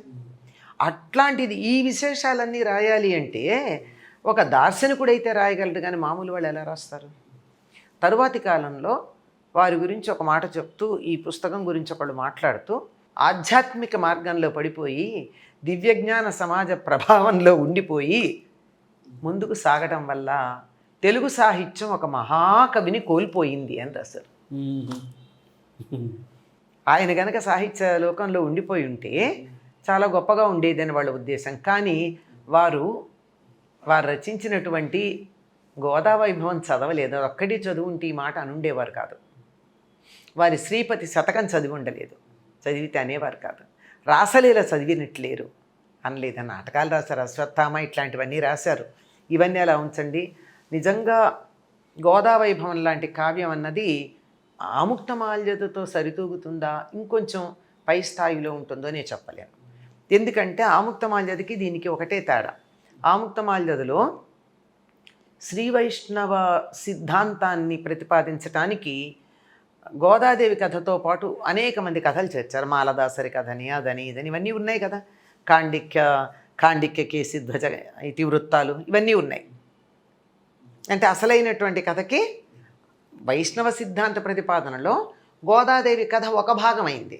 అంచేత ఆముక్తమాల్యద అన్నది పరిపూర్ణంగా సరిపోయిందా దానికి అంటే అలా. కానీ ఇందులో గోదా వైభవంలో గోదాదేవి వైభవం మాత్రమే చెప్పారండి, ఇంకేం లేదు. ఆవిడ ఆవిర్భావం కానీ, విల్లిపుత్తూరు గురించిన విశేషాలు కానీ, విష్ణు చిత్తుడికి సంబంధించిన చాలా ఏమీ చెప్పలేదు. గోదాదేవి చేసిన ధనుర్మాస వ్రతం యొక్క వైభవం మాత్రమే కాన్సన్ట్రేటెడ్గా చెప్పారు. స్పాట్లైట్ అంటారే అట్లా చెప్పింది. 30 అధ్యాయాలు, ప్రతి అధ్యాయంలోనూ 30-32 శ్లోకాలు పద్యాలు ఉంటాయి. ఒక్కొక్క పద్యం ఒక రసగుళిక, మామూలుగా ఉండదు. పైకి కవిత్వానికి కవిత్వం ఉంటుంది. ఆధ్యాత్మికమైనటువంటి సాధనా మార్గంలో పాంచభౌతిక శరీరంతో ఉన్నటువంటి ఒక జీవి ఆ పాంచభౌతికతని అధిగమించి పూర్తి వెలుగు ముద్దై భగవంతుల్లో కలిసిపోయేటటువంటి సాధన ఏమిటి అన్నది చాలా క్రమంగా చెప్పారు. సశరీరంగా కలిసిపోయింది కదా గోదాదేవి. ఈ శరీరం ఎలా వెళ్ళి విగ్రహంలో కలిసింది భగవంతుల్లో? శరీరం ఏమైపోవాలి, ఆగిపోవాలి కదా. వెలుగు వెళ్ళి కలవాలి. మనకి ఎక్కడన్నా చూపిస్తే ఎట్లా ఉంటుంది, మన సినిమాల్లో కూడా చూపిస్తారు. ఆ శరీరం అక్కడ వదిలేసి వెలుగు వెళ్ళి దేవుళ్ళలో కలిసినట్టు.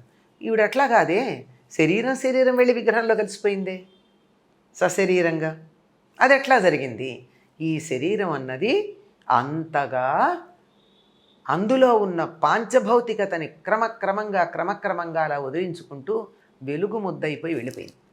ఇది ఇలా అవడానికి సాధన ఏం జరిగింది అన్నది అద్భుతంగా 30 రోజుల సాధనలో మనకి తెలియచెప్తారు. ఇంతకు మించిన మహాకావ్యం అనిపించుకోవడానికి ఇంతకన్నా అర్హతలు ఏముంటాయండి? ఏ పద్యం తీసుకున్నా ఒక ప్రత్యేకమైనటువంటి విశిష్టత ఉంటుంది. అలంకారాలకు అలంకారాలు, ఛందస్సు అంటారా, ఛందో వైవిధ్యం. ఒక వృత్తం తీసుకుని 2 పాదాలు ఒక ఛందస్సులో, 2 పాదాలు మరో ఛందస్సులో రాసి వైదిక సంప్రదాయాన్ని కూడా పునరుద్ధరించారు. ప్రారంభం రాతో అగ్నిబీజంతో ప్రారంభిస్తారు. ఇట్లా ప్రతిదీ చెప్పుకుంటూ పోతే అసలు దాని మీద వ్యాఖ్యానమే ఇంతలో గ్రంథం రావాలి. అంతటి మహాకావ్యం అది. అలాగే తన ఆధ్యాత్మిక జీవితం యొక్క ప్రస్థానం ఎట్లా జరిగిందో దరిదాపుల్లో 30 సంవత్సరాలకు సంబంధించి అనుకుంటా శ్రీపతి అనే శతకంలో చెప్తారు. శ్రీపతి అనేటటువంటి మకుటంతో 100 పద్యాలు. అందులో ప్రతిదీ తన ఆత్మ నివేదన, తన ఆధ్యాత్మిక సాధన, వీటికి సంబంధించిన వివరాలు ఉంటాయి. ఇంత అద్భుతమైన గ్రంథాలు ఆ లోతుగా చూసుండకపోటి చెప్పుండాలి. మహాకావ్యమే, నలుగురిలోకి ప్రచారం కాలేకపోయినా. ఇప్పుడు మీరు చెప్పినవి శ్రీపతి కానీ గోదాదేవి వైభవం కానీ, అంటే ఈకే గారి సాహిత్యంలో కొన్ని పుస్తకాలు నేను చూశాను, కానీ ఈ 2 ఉన్నాయనే విషయం నాకు కూడా తెలియదు. ఆయన పుస్తకాలు ఏం చదివి ఉంటారో నేను చెప్తాను. సాధారణంగా spiritual astrology, lectures on homeopathy, Bhagavatam కొన్ని పుస్తకాలు, భాగవతాన్ని వ్యాఖ్యానం రాశారు. అలాగే మంత్రశాస్త్రం మీద కొన్ని, అదని చెప్పిన కబాలా ఒకటి ఉంది, రమాలా ఒకటి ఉంది.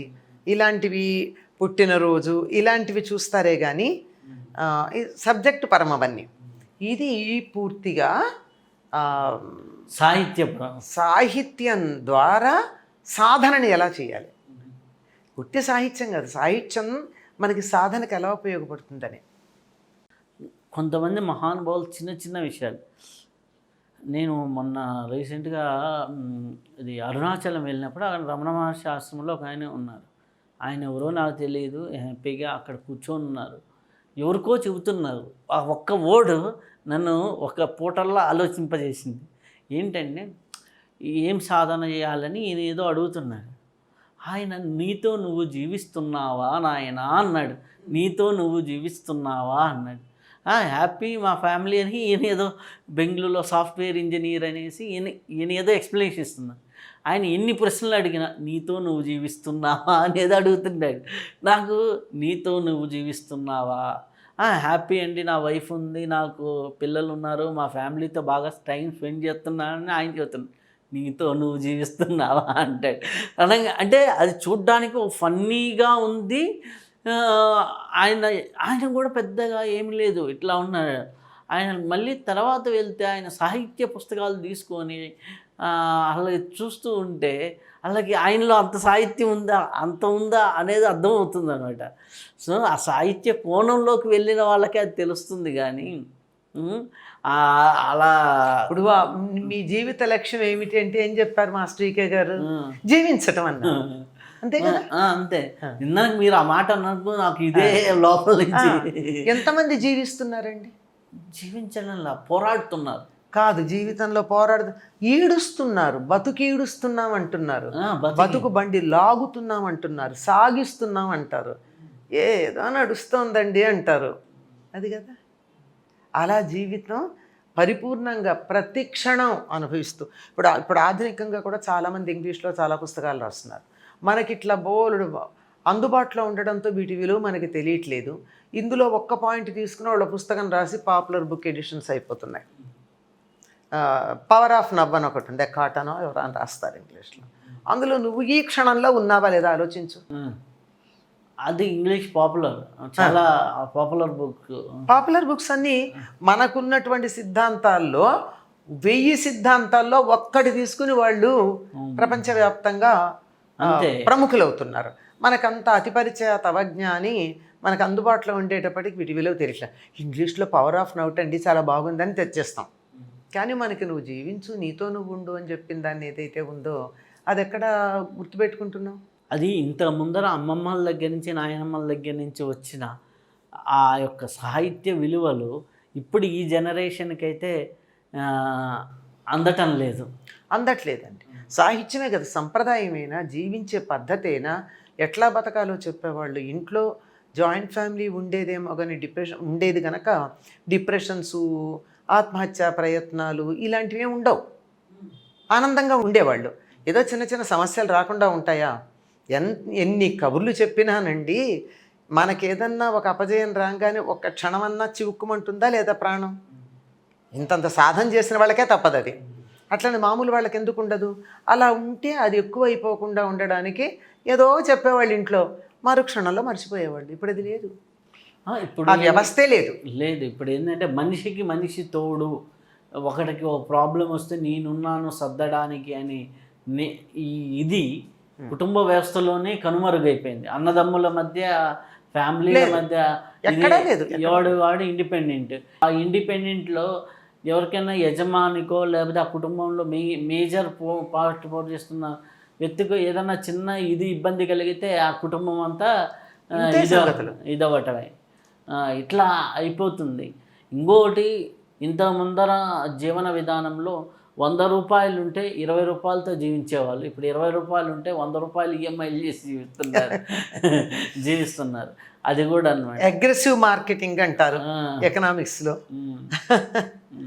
ఇవన్నీ బాగా అయితే మనకి ఇప్పుడున్న ప్రజెంట్ ఈ యూత్ అనేది ఒక పోకడలో వెళ్తుంది. ఇంకొక పక్కన యూత్ ఆధ్యాత్మికం వైపు కూడా చాలామంది దూకేస్తున్నారు. ఎందుకు? ఇక్కడ ప్రెజర్స్ తట్టుకోలేకనో, వాళ్ళకున్న సైన్స్లో ఇంత చూసేసో ఎక్కడో ఒక చోట దూకేస్తున్నారు. దూకేసి ప్రాపర్ వేలో కాకుండా ఏదో పట్టుకొని ఇదే కరెక్ట్ అనేసి, కొంతమంది అయితే మాకు సంసారాలు వద్దనేసి, కొంతమంది ఏమో పెళ్ళిళ్ళే వద్దనేసి, కొంతమంది సాధనే ముఖ్యం అనేసి, బ్రహ్మచర్యం అనేసి, అట్లా అన్నా బ్రహ్మచర్యంలో పూర్తిగా ఉంటున్నారంటే అది లేదు. ఇట్లా కాకుండా జీవితాలు అంటే ఒక సమన్వయంలో లేకుండా సాధన అనే పేరుతో అటు బాధ్యతలు చేయకుండా, ఇటు ఉద్యోగాలు చేయకుండా, లేకపోతే ఇటు కుటుంబ బాధ్యతలు స్వీకరించకుండా ఆధ్యాత్మికం అనే పేరుతో ఒక మాయలో బతికెత్తున్న దీనికి మీరు ఇచ్చే సమాధానం ఏంటి? మీరు చెప్పినవి నాకు బోల్డ్ బొమ్మలు కనపడ్డాయండి, బోల్డ్ మార్గాల వల్ల కనపడ్డాయి. ఎందుకంటే ఆ మార్గాల్లో వెళ్ళబోతున్నా వెళ్ళిపోయి పీకల దాకా కూరుకున్న యువతరం నాకు తెలుసు. వాళ్ళు పిల్లలే నా దగ్గరకు వచ్చి సలహాలు అడిగిన వాళ్ళు ఉన్నారు. తల్లిదండ్రులు తీసుకొచ్చి కూర్చోబెట్టి మా పిల్లలకు కాస్త చెప్పండి, పెళ్ళొద్దంటున్నారు. సాఫ్ట్వేర్ ఉద్యోగం బ్రహ్మాండంగా చేసుకుంటూ హఠాత్తుగా నేను రేపటి నుంచి ఉద్యోగానికి వెళ్ళను, I abscond from the duty అని చెప్పేటటువంటి వాళ్ళు ఉన్నారు. నేను డీల్ చేసిన వాళ్ళని గురించి చెప్తున్నాను. ఆధ్యాత్మికంగా ఒక పీఠానికి వెళ్ళినప్పుడు అక్కడ ఆ పీఠంలో గురువుగారి శిష్యవర్గంలో ఉన్న ఒక కుర్రవాడు నాకు పెళ్లి చేసుకోవాలని లేదండి, ఇలాగే ఉండిపోతాను అని అన్నాడు. ఇలా వీళ్ళందరినీ చూస్తుంటే ఏమనిపిస్తోందంటే ఇది వాపు కానీ బలుపు కాదు అనిపించింది. ఈ ఒక్క వేలు లావెక్కితే వాపు అంటారండి. నేను బాగా బలంగా ఉంటే ఒళ్ళంతా వస్తుంది కానీ పుష్టిగా ఉంటాను. ఒక్క వేలో ఒక కాలో ఎక్కువ లావుగా ఉంటే ఏమవుతుంది? అది వాపు అవుతుంది. ఆధ్యాత్మికత కూడా ప్రస్తుతం అక్కడక్కడ అటువంటి వెర్రితలలు వేసినటువంటి మార్గం ఉంది. జీవితం అనేటటువంటి పరిపూర్ణంగా ఉండాలి. భగవంతుడు మనకిచ్చినటువంటి ఒక అవకాశం. పితృదేవతలు చాలా కష్టపడి ఒక శరీరం అనే యంత్రాన్ని మనకిచ్చారు ఒక జీవుడు కట్టుకోవడానికి. దీన్ని మనం సద్వినియోగం చేసుకుని ఇంతకన్నా ఉత్తమమైనటువంటి స్థితికి వెళ్ళే ప్రయత్నం చేయాలి అనేటటువంటి దాన్ని మర్చిపోయి పితృణం తీర్చుకోవడం మర్చిపోతున్నారు, ఋషి రుణం తీర్చుకోవడం మర్చిపోతున్నారు. సరే, వేరే పక్కన పెట్టండి. ఎన్ని రుణాలు ఉన్నాయి మనకి? దేవరుణం, ఋషి రుణం, పితృణం, ఈ మూడు తీర్చుకోవాలి. పితృణం ఎప్పుడు తీరుతుంది? నువ్వు సంతానాన్ని కలి ఇంకొక శరీరం ధరించటానికి నువ్వు సహకరించినప్పుడు, నీకు ఈ శరీరం ధరించడానికి అవకాశం ఇచ్చినప్పుడు పితృదేవతల రుణం తీరుతుంది. వాళ్ళకి వెళ్ళి మనం అప్పు తీర్చలేం, బ్యాంకులో తీర్చినట్టు కదా. నువ్వు ఇంకొక శరీరం ధరించటానికి సహకరించాలి అంటే వివాహం చేసుకుని బిడ్డల్ని కనడం, ఇది పితృణం తీర్చుకోవడం. ఇది తీర్చుకోకపోతే నీకు ఆధ్యాత్మికంగా నువ్వు ఉండి ఏం చేసినట్టు? అప్పులు పాలైపోయినట్టే కదా. మళ్ళీ ఎన్ని జన్మలు ఎత్తి నువ్వు అప్పులు తీర్చుకోవాలి కదా. ఋషి రుణం అంటే గురువులు చెప్పినటువంటి దాన్ని ఇతరులకి చెప్పడం అంటే వ్యాఖ్యానం మార్చిను దురర్థంతో చెప్పడం కాదు, ఉన్నదున్నట్టుగా చెప్పడం. కావాలంటే అర్థమయ్యేటట్టు వివరించు కానీ దాని అర్థాన్ని మార్చద్దు. ఇవన్నీ ఉన్నాయి కదా. దేవరుణం అంటే దేవతలకు ఏం చేస్తాం మనం? వెళ్ళి ఏం చేయలేం, వాళ్ళు మనకన్నీ ఇవ్వడమే, ఇచ్చారు. మనం చేయగలిగింది ఏమిటంటే ప్రకృతిని పాడు చేయకుండా ఉండడం పెద్ద దేవరుణం. వాయువు ఉంది, మంచి వాయు కాలుష్యం లేకుండా ఉండాలంటే ఓ చెట్టుకు కాసి నీళ్లు పోయి, నదులు పాడు చేయకుండా ఉండు, భూమిని చెడగొట్టకుండా ఉండు. అంతరిక్షంలో ఉండేటటువంటి ఆకాశం ఏదైతే ఉందో దాంట్లో నువ్వు చెడ్డ మాటలు మాట్లాడి అక్కడ అంతరిక్షాన్ని పాడు చేయకుండా ఉండు. ఇవన్నీ చాలు కదా. ఋషి రుణం, ఇంతకన్నా దేవరుణం ఇలాంటివి చేసినా చాలు. ఏదో యజ్ఞాలు చేస్తే చేయగలిగిన వాళ్ళు చేస్తారు, అందరూ యజ్ఞాలు చేయలేరు కదా. చేయలేని వాళ్ళు ఈ పని చేయొచ్చు కదా. ఇలాంటివన్నీ చేసి అప్పులు తీర్చుకుంటే తప్ప నువ్వు ఉత్తమ మార్గానికి వెళ్ళలేవు అనే సంగతి మనం చెప్పలేకపోతున్నాం. ఒక భాగం తీసుకుంటున్నాం, జ్ఞానంలో ఒక శాఖని తీసుకుని దాన్ని మాత్రమే మనం చెప్పడం వల్ల నేర్చుకోవడానికి సిద్ధంగా ఉన్నటువంటి యువతరం ఎలా ఉంటుందంటే వాళ్ళ మనసు స్పాంజ్ లాగా ఉంటుంది. ఏం చెప్తే అది గ్రహిస్తుంది. అది నీళ్ళల్లో పెడితే నీళ్లు గ్రహిస్తుంది, రంగు నీళ్ళల్లో పెడితే రంగు నీళ్ళు గ్రహిస్తుంది, ఉప్పు నీళ్ళల్లో పెడితే ఉప్పు నీళ్ళు గ్రహిస్తుంది. మరి అట్లాంటప్పుడు దాన్ని జాగ్రత్తగా మంచినీళ్ళల్లో పెట్టాలి కదా. ఆ పని చెయ్యకుండా నాకు తెలిసింది ఇంత తెలుసు, ఈ ఇంత అనే లోకం మీద గిరాట్ కొడతా. అది ఎవడెంత తీసుకుంటున్నాడో తెలియట్లా. అర్హత లేని వాళ్ళకి, అధికారం లేని వాళ్ళకి ఇవ్వడం వల్ల వచ్చింది. ఎలా ఉంటుంది? మనకి రకరకాలైనటువంటి చిన్న చిన్న విద్యలు ఉంటాయండి, అవి నేర్చుకుని అందరి మీద ప్రయోగిస్తూ ఉంటారు. ఎట్లాగంటే కొత్తగా అక్షరాలు నేర్చుకున్న పిల్లలు గోడ మీద ఎక్కడ పడితే అక్కడ రాస్తూ ఉంటారే నాకు కూర్చో అని చెప్పడానికి. అట్లా చేసే తాపత్రయంతో ఈ 1వ క్లాసులో అక్షరాలు నేర్చుకున్న పిల్లల్లాగా 4 విషయాలు నేర్చుకోగానే పుస్తకాలు రాసేయడం, టీవీల్లో చెప్పేయడం, ప్రవచనాలు చెప్పేయడం, 10 మందిని వెంకటేసుకోవడం, నే గురువు అనడం, నా వెనకాల 10 మంది శిష్యుల్ని చేర్చుకోవడం, ఈ మార్గంలో వెళ్ళేటప్పటికీ ఈ ఒక రకం మాస్ మేనియా అనేదో ఉంటుంది. ఆ రకంగా వీళ్ళు అందులో పడిపోతున్నారు. దీనివల్ల చాలా హాని జరుగుతోంది. ఆ మార్గాన్ని ప్రోత్సహించినటువంటి వాళ్ళందరూ కూడా పాపం మూట కట్టుకుంటున్నారండి. పెళ్ళి వద్దు అని చెప్పేటటువంటి ఒక పెద్ద కల్ట్ తయారైంది. అక్కడికి వెళ్తే చాలా యూత్ చాలా బాగా ఇంగ్లీష్ నేర్చుకుంటారు, బ్రహ్మాండంగా మాట్లాడతారు, సైంటిఫిక్గా ఆలోచిస్తారు, సైన్స్ని తర్వాత మిగిలినటువంటి ఆధ్యాత్మికతని సమన్వయం చేస్తూ మాట్లాడతారు, మంచి డిసిప్లిన్డ్గా ఉంటారు, కానీ పెళ్లి చేసుకోరు. అన్యాయం కదా, అనే చాలా అన్యాయం. నువ్వు చేయవలసిన కర్తవ్యం నిర్వర్తించకపోయాక నువ్వు వేరే ఏదో చేస్తే ఇంత కర్తవ్యం గురించి మాట్లాడుకున్నావు. కర్తవ్యం చేయకుండా వేరేవి చేస్తే ప్రయోజనం ఏమిటి? దీనికి ఒక కథ చెప్పేవాళ్ళు మాకు చిన్నప్పుడు, చందమామలో కూడా వచ్చింది అది. ఒకతను ఇత్తడి వస్తువులకు మాటు వేస్తామని బాగా తిరుగుతున్నట్ట, నా నేర్పరితనం చూడండి, చిల్లు కనపడకుండా చేస్తానని వచ్చాడు. రాజుగారి ఎదురుగా ఒక బిందె తీసుకొచ్చి దానికి చిల్లు పెట్టి అసలు ఎక్కడ చిల్లుందో కనపడకుండా బాగా మాటు వేశాడు. రాజుగారు అతన్ని శిక్షించారు. అతని ఆర్తికి మెచ్చుకోవాలి కదా, శిక్షించటం ఏమిటి? ఎందుకు అంటే చిల్లి ఉన్న తీసుకొచ్చి నువ్వు చూపాలి, కానీ నాకు చూపించటం కోసం బాగున్న దానికి చిల్లు కొడతావా అన్నాడు. అంతే కదండి, అలా చెయ్యాలి. అంతేగాని ఏదో నాకింత ఉంది కదా అని చెప్పేసి ప్రదర్శించుకోవడానికి కాదు, ఉపయోగపడేట్టు ఉండాలి. అతడు మాటు వేసింది ఉపయోగపడలేదుగా, అది లెక్క. మొన్న నా దగ్గరికి ఒకరు వచ్చారమ్మా. అంటే నేను ఎప్పటి నుంచో అక్క అక్క అని పిలుస్తుంటా. ఆవిడ నాకంటే 6-7 ఏళ్ళు పెద్ద ఉంటుంది, 44-45 వచ్చింది. ఆవిడ కుటుంబం కోసం, అంటే దీనికి సరిపడా ఎగ్జాంపుల్, కుటుంబం కోసం ఆ చెల్లెళ్ళ పెళ్ళిళ్ళకి చెల్లెళ్ళకి అందరికీ ఈమె ఏదో సాధనలో ఉన్నానని ఉంటూ చెల్లెళ్ళ పెళ్ళిళ్ళకి అందరికీ సపోర్ట్ చేసింది, వాళ్ళకి పిల్లలు అయ్యేంతవరకు చేసింది. ఈమెకి 46-47 వచ్చిన తర్వాత ఇప్పుడు ఎప్పుడైనా ఆ చెల్లెళ్ళ ఇంటికి వెళ్తే, అక్క నువ్వు ఎప్పుడు వెళ్తావు?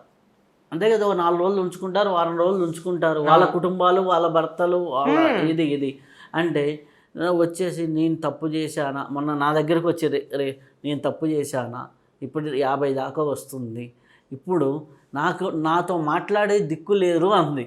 అంటే నా మాట్లాడే దిక్కు లేరు అన్నప్పుడు అప్పుడంతా కూడా ఎప్పుడు 15 ఏళ్ళ క్రితం నుంచి నేను సాధనలో ఉన్నాను, నేను యోగంలో ఉన్నాను, నాకు సూక్ష్మ శరీర యానాలు జరుగుతున్నాయి, ఇట్లా చెప్పిన ఆవిడ మరి సూక్ష్మ శరీరము సాధన ఉన్నవాడు దిక్కులు మాట్లాడే దిక్కు లేదండం ఏమిటి అంటే అది అక్కడ ఒక భ్రమలో అంటే ఉంది. దీనితో మ్యారేజ్ చేసుకోను అనే కాన్సెప్ట్ వచ్చి ఇప్పుడు ఒక తెలియకుండానే ఒక డిసప్పాయింట్మెంట్, నిరాశ.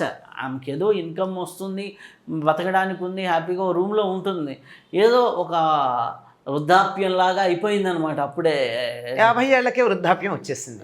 అంటే ఆ ఆలోచన విధానం, అంటే కమ్యూనికేషన్ సర్కిల్లో ఉన్న ఫ్రెండ్స్ కానీ వీళ్ళందరూ ఎవరి ఫ్యామిలీలో వాళ్ళు, ఎవరి బాధ్యతల్లో వాళ్ళు నిమగ్నమై ఉన్నారు.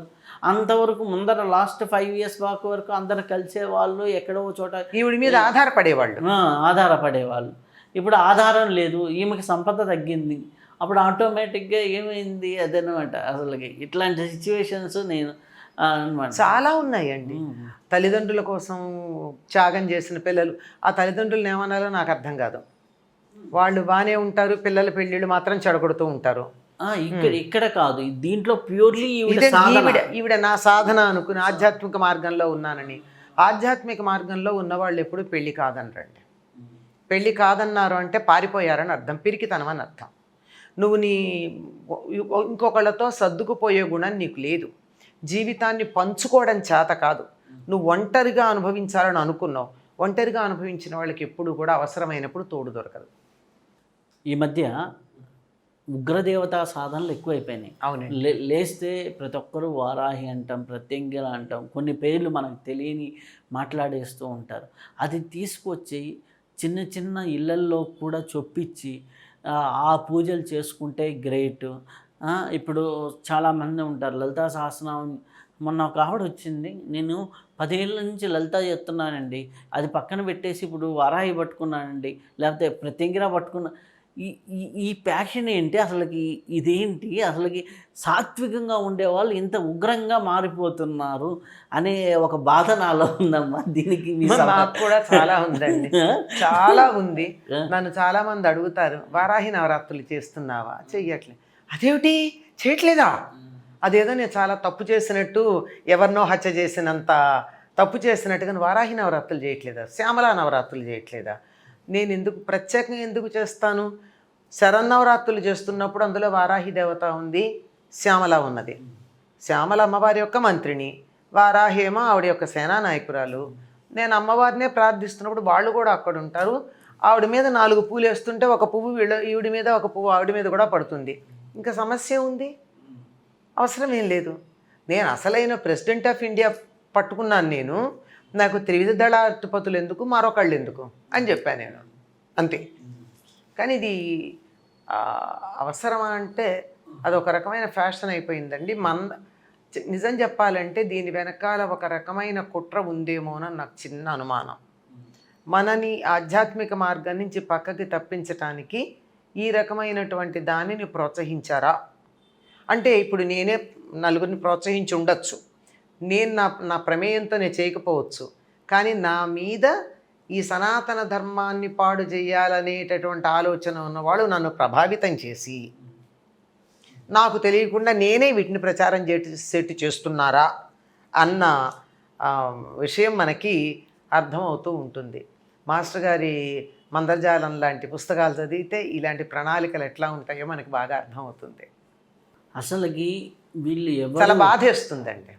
వీళ్ళెవరు కూడా కాస్మోస్ సిస్టమ్ గురించి కానీ, కాస్మోస్ రేస్ గురించి కానీ, ఆ 7 రేస్ ఎర్త్కి ఎట్లా వస్తున్నాయి అనేది కానీ, ఆ 7 డైమెన్షన్స్ నుంచి ఎలా ప్రాసెస్ జరుగుతుంది, దానికి అధిపతులు 7 రేసే ఉన్నారు. మానవులందరూ 7 జాతుల వాళ్ళే, అంతే.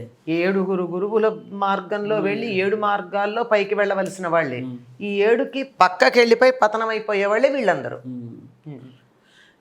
ఇట్లాంటి నాలెడ్జ్ ఏమీ లేకుండా నేను ఒక మంత్రం పట్టుకున్నా అదే ఫైనల్, ఇదే అన్నిటికీ అనేసి చెప్పడం, అంటే గురువులు అదే చెప్తున్నారు ఇది అనమాట. ఇప్పుడు ఇది నేను చేశాను, దీనివల్ల నా జీవితం బాగుపడింది అని చెప్పడం వేలు. ఇది తప్ప వేరేది లేదు అని చెప్పే సాహిత్యవేత్తలు వస్తున్నారు. దాన్ని సాహిత్యవేత్తలు, ఆధ్యాత్మికవేత్తలు కూడా వాళ్ళు చెప్తున్నారు ఇది మాత్రమే చెయ్యండి అని. చెప్పాను కదా, నన్ను ఎంతమంది ఇలా తప్పు పట్టారో, నువ్వు వారాహి నవరాత్రులు చేయలేదు అని. నేను చెయ్యను అన్నా. చెయ్యను అంటే నాకు వారాహి మీద వ్యతిరేకత కాదు, నాకు అది చాలు. ఇన్నెందుకు, నేను ఇన్నెక్కడ చేయగలుగుతాను?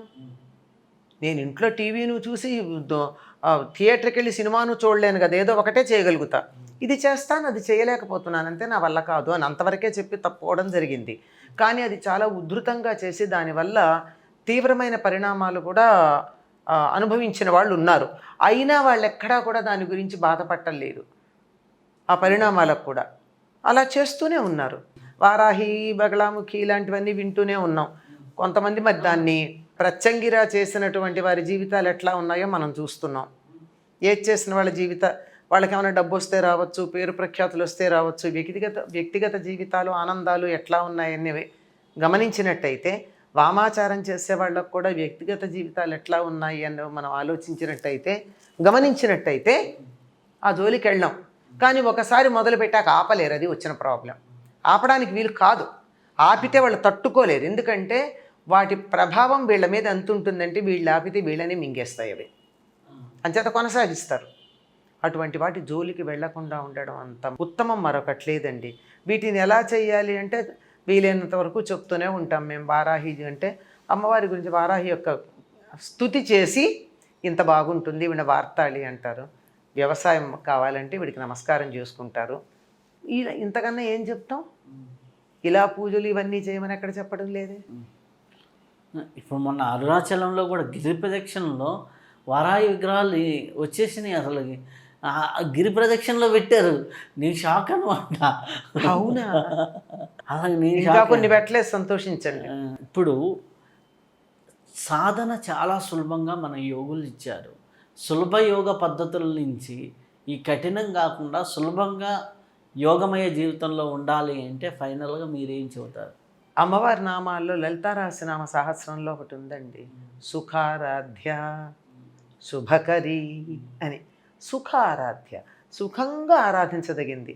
మనం కష్టపడక్కర్లేదు, ఆవిడని కష్టపెట్టక్కర్లేదు.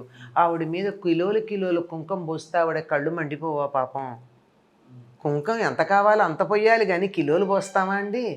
పువ్వులు, రకరకాల పూలు తొడిమలు తుంచకుండా, మొగ్గలు తీయకుండా, పురుగులు పాకుతుంటే అలాగే తెచ్చి బుట్టలు బుట్టలు అమ్మవారి మొహాన పూలు గిరాక్టేసేస్తే చికాకు రాదా తల్లికి? నేను దేవుడి దగ్గర ఎన్ని పూలున్నా కొన్నే పెడతానండి. నాకు వాళ్ళకి బరువెక్కుతుందని భయం. నాకు చుట్టుపక్కల పెడతా, విగ్రహానికి కొంచెమే పెడతా.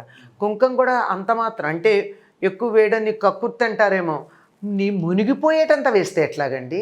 ఇప్పుడు 100 కేజీలతో కుంకుమార్చన, 1,00,000 పుష్పార్చన చెయ్యండి, అమ్మవారి ముఖాన్ని వేయకండి, పక్కనేయండి, చుట్టుపక్కల అమ్మవారు మునిగిపోయేట్టు పోయకూడదు. అదే అంటున్నా, ఆవిడ సుఖంగా ఆరాధించదగింది. సుఖంగా ఆరాధించుకుందాం, హాయిగా సాత్వికంగా. మనం ఇంట్లో ఎలా ఉన్నామండి? గృహస్థులం, మనం సన్యాసులం కాదు, వామాచారం చేయటం లేదు, అడవుల్లో లేము, జంతు బలులు అవి ఇవ్వడం లేదు. మనం హాయిగా ఒక పండో వండిన అన్నమో పెడుతున్నాను తప్ప వేరేవి చేయట్లేదు కదా. అటువంటప్పుడు ఇలాంటివన్నీ ఎందుకు చేస్తున్నారో నాకు అర్థమే కావట్లేదు. అనవసరమైనటువంటి మనస్సులో తీవ్రత, అంటే దేన్నైనా ఒకదాన్ని కసిగా కొడితే తప్ప కోపం తీరదు అనే రజోగుణ తమోగుణ ప్రవృత్తి బాగా పెరగడం వల్ల అది పూజల్లో కూడా వచ్చిందేమో. దాన్ని ఎన్కాష్ చేసుకునేటటువంటి వాళ్ళు చాలామంది ఉన్నారు, దాన్ని పెంపొందించే వాళ్ళు కూడా చాలామంది ఉన్నారు. వాళ్ళ నుంచి మనం జాగ్రత్తగా ఉండాలండి. సాత్వికంగా వెళ్ళిపోయినంత సుఖం లేదు, హాయిగా ఉంటుంది. ఎంత సాత్వికంగా వెళ్ళొచ్చో. మన ఇల్లు వ్యవహారం అన్నీ నడుపుకుంటూనే, ఉద్యోగం చేసుకుంటూనే, హాయిగా సినిమాలు చూస్తూనే, పిక్నిక్లకు వెడుతూనే, ఆనందంగా ఉంటూనే ఆధ్యాత్మిక సాధనలు ముందుకెళ్ళచ్చు. ఇవన్నీ కూడా ఆధ్యాత్మికంలో భాగంగా చేసుకోగలిగితే. నేను రీసెంట్గా ఒక బామ్మ గారు, పెద్ద ఆవిడని ఒకరిని కలిశాను మామూలుగా సహజంగానే. ఆవిడ చాలా సింపుల్గా చెప్పారు, ఏముంది నాన్న, వంట చేసుకుంటూ రామనామం, వంట అయిపోయిన తర్వాత గోవిందనామాలు, అయిపోయిన తర్వాత సాయంకాలం నాకు తెలిసిన అష్టోత్తరాలు చదువుకుంటా, 1 గంట సేపు కళ్ళు మూసుకుని కూర్చుంటా, నా జీవితం తరించదా? అంతే మరి. మనం పని చేసుకుంటూనే స్తోత్రాలన్నీ చదవచ్చండి, దానికోసం ప్రత్యేకంగా చేయాల్సిన పని లేదు. మేమంతా చిన్నప్పుడు మా అన్ని స్తోత్రాలు నేర్చుకుంటే మా అమ్మగారు వంట చేస్తూ చదువుతుంటేనే మాకు అన్నీ వచ్చు. నేను అలాగే మా పిల్లలకి జడలు వేస్తూ తయారు చేస్తూ పొద్దున పూట తయారవుతూ నేను స్తోత్రాలు చదివితే వాళ్ళకన్నీ వచ్చేసాయి. నేనేం కూర్చోబెట్టి నేర్పించలే. అన్ని స్తోత్రాలు, లలితా సహస్రనామం తగ్గించి అన్నీ వచ్చు వాళ్ళకి. ఎట్లా వచ్చంటే నేను పైకి చదువుతాను, పని చేసుకుంటూ, వంట చేసుకుంటూ, వాళ్ళకి జడలేస్తూ, వాళ్ళని తయారు చేస్తూ చేసేదాన్ని, వచ్చేసాయి. జీవితంలో ఆధ్యాత్మికత జీవితంలో సమ్మిళితమైపోవాలి. ఇది అది వేరు కాదు. యోగ జీవనము అని మాస్టర్ గారు ఎప్పుడు మాట్లాడే మాట. జీవితమే ఒక యోగ సాధన, బతకడమే ఒక యోగం. యోగం అంటే కలయిక కదండి. భార్యాభర్త ఉప్పు నిప్పులాగా ఉంటే అది దాంపత్యం, యోగం కాదు. నీళ్లు పాలు లాగా ఉంటే దాంపత్యం ఒక యోగం. అలాగే పిల్లలు. అలాగే మొన్న నా దగ్గరకు వచ్చిన ఈ దాంపత్య జీవితం అంటే వచ్చింది. నేను మంత్లీ ఇంటి ఖర్చుకి 40,000 ఇస్తానండి, మా ఆయన 30,000 ఇస్తారు, దీన్ని ఎలా ప్రాబ్లం సాల్వ్ చేయాలి అని నా జాతకానికి వస్తే, అలాగే భార్యాభర్తలు ఇద్దరు సాఫ్ట్వేర్ ఇంజనీర్లే. ఇద్దరు అంటే ఆయన ఏదో ఫ్లాట్ కొన్నాడు, అది ఆయన ఫ్లాట్ అండి, మా ఆయన ఫ్లాట్ అని అంటుంది వీడు. ఎన్నేళ్ళు అయిందమ్మా పెళ్ళి? 6 ఏళ్ళు అయింది, 2 పిల్లలు.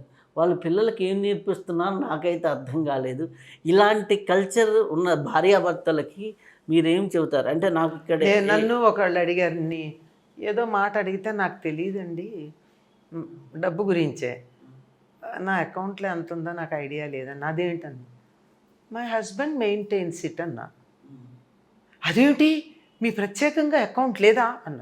నాకెందుకండి అంటే ఉంది, ఎందుకంటే నాకు వచ్చే జీతం నా అకౌంట్లో తప్ప పడదు కదా, జాయింట్ అకౌంట్లో వేయరు వాళ్ళు.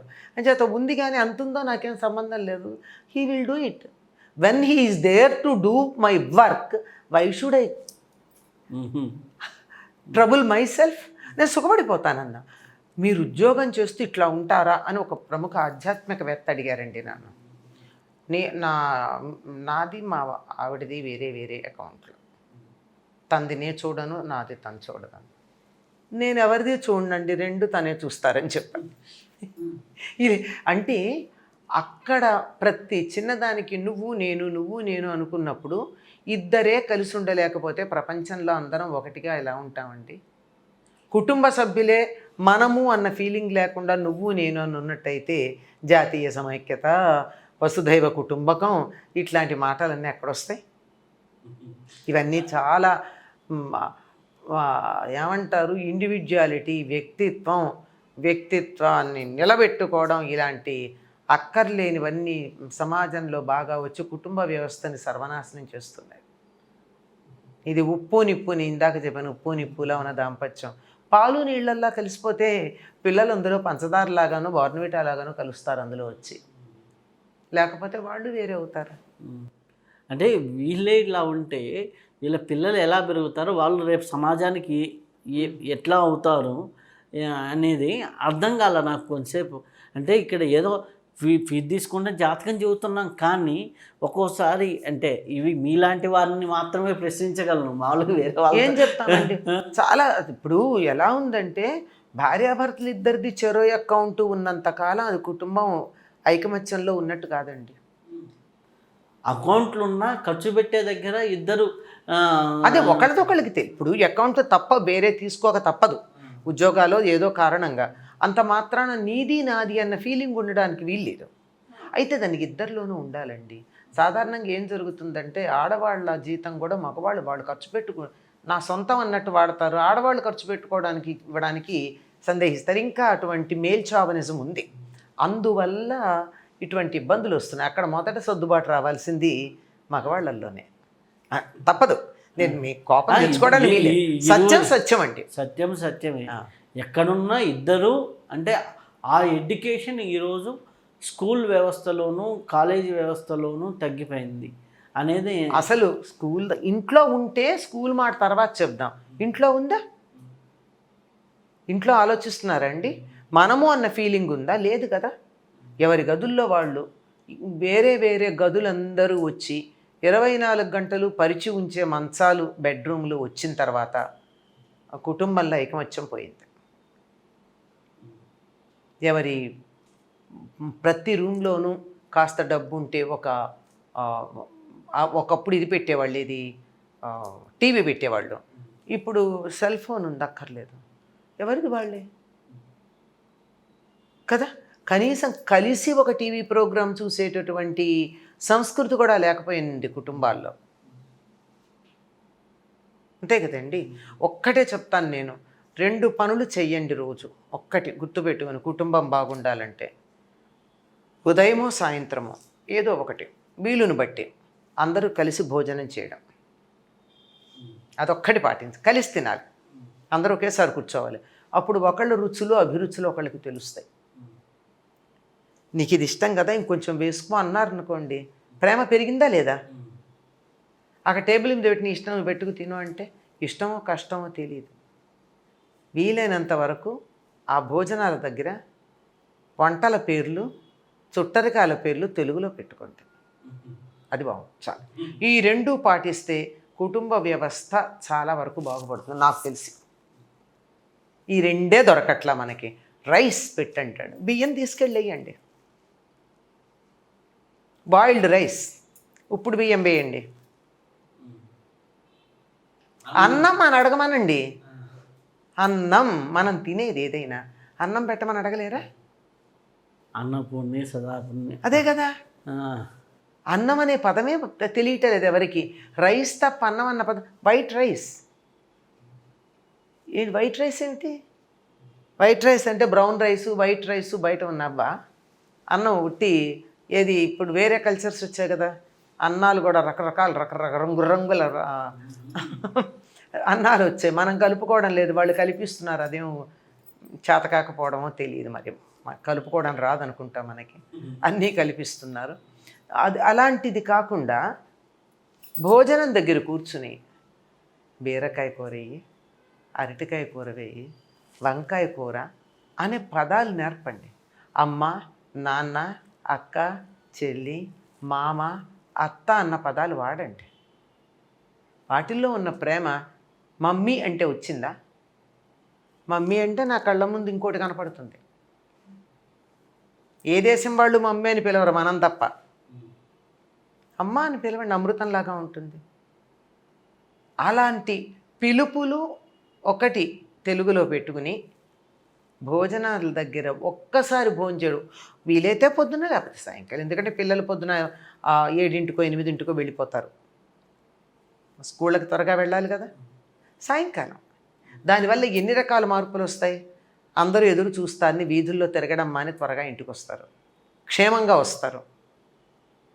ఒకళ్ళ రుచులు ఒకళ్ళకి తెలుస్తాయి, ఒకళ్ళ కోసం ఒకళ్ళు ఆగడం తెలుస్తుంది, ప్రేమలు ఉంటాయి, అభిమానాలు ఉంటాయి. ఇది ఒక్కటి పాటించగలిగితే మాత్రం చాలా మార్పు వస్తుందని నేను గమనించాను. ఎవరి మధ్య ఉన్న చిన్న చిన్న పురపత్యాలు ఉంటే అక్కడికి వచ్చేసరికి అందరూ చూస్తారనే ఉద్దేశంతో తగ్గిపోతాయి. చాలా మార్పు వస్తుందండి. కనీసం భోజనం కలిసి చేస్తే ఒక పూటైనా, అలాగే కనీసం పిల్లలు అలా వెళ్ళిపోతే కూడా భార్యాభర్త అయినా కలిసి టీ తాగడమో కాఫీ తాగడమో కలిసి తాగడం చేసినా కూడా బాగానే ఉంటుంది. ఇలాంటివి కలిసి భోజనం దగ్గర, తినే పదార్థాల దగ్గర కలిసి కూర్చొని చేయడం మొదలు పెడితే ఎంత అభిప్రాయ భేదాలు సమసిపోతాయో గమనించవచ్చు మనం. చాలా చాలా సంతోషం అమ్మ. చాలామందికి ఈరోజు ఎపిసోడ్లో ఒక పక్క సాధనా జీవనం, నిత్య జీవనం రెండూ కూడా. సాధన నిత్య జీవితమే సాధన అండి, నిత్య జీవితమే సాధన. ఎందుకంటే పెళ్ళయ్యేదాకా ఒక చాక్లెట్ ఇస్తే ఎప్పుడు చెప్తూ ఉంటాం, పెళ్ళయ్యేదాకా చాక్లెట్ ఇస్తే నేను తింటా. పెళ్ళయ్యాక భర్త భార్య ఇద్దరం కలిసి తిందామని షేర్ చేసుకుంటారు, చెరిసగం. పిల్లలు పుట్టాక ఇద్దరు తినరు, పిల్లలకు పెడతారు. ఎంత గొప్ప సాధన అండి. అక్కడ మొదలవలా సాధన. ఇలా సాధన సాగడానికి కుటుంబ వ్యవస్థ చాలా సహకరిస్తుంది. దాన్ని మనం జాగ్రత్తగా కాపాడుకోవాలి. జీవితమే ఒక సాధన. అంతేనండి. చాలా చాలా సంతోషం. వస్తే ఇప్పటి వరకు అద్భుతమైనటువంటి జ్ఞానాన్ని, జీవితానికి పనికొచ్చే జ్ఞానాన్ని, జీవితమే ఒక సాధనామయంగా, మన గృహమే ఒక సాధన ఆలయంగా ఎలా మార్చుకోవచ్చో చాలా అద్భుతంగా మనకి వివరించారు. చాలా చాలా ఉపయోగపడేటటువంటి ఈ యొక్క ఎపిసోడ్ అందరూ చూసి ఆనందించాలని కోరుకుంటూ శుభం భూయాత్. సర్వే జన సుఖినో భవంతు.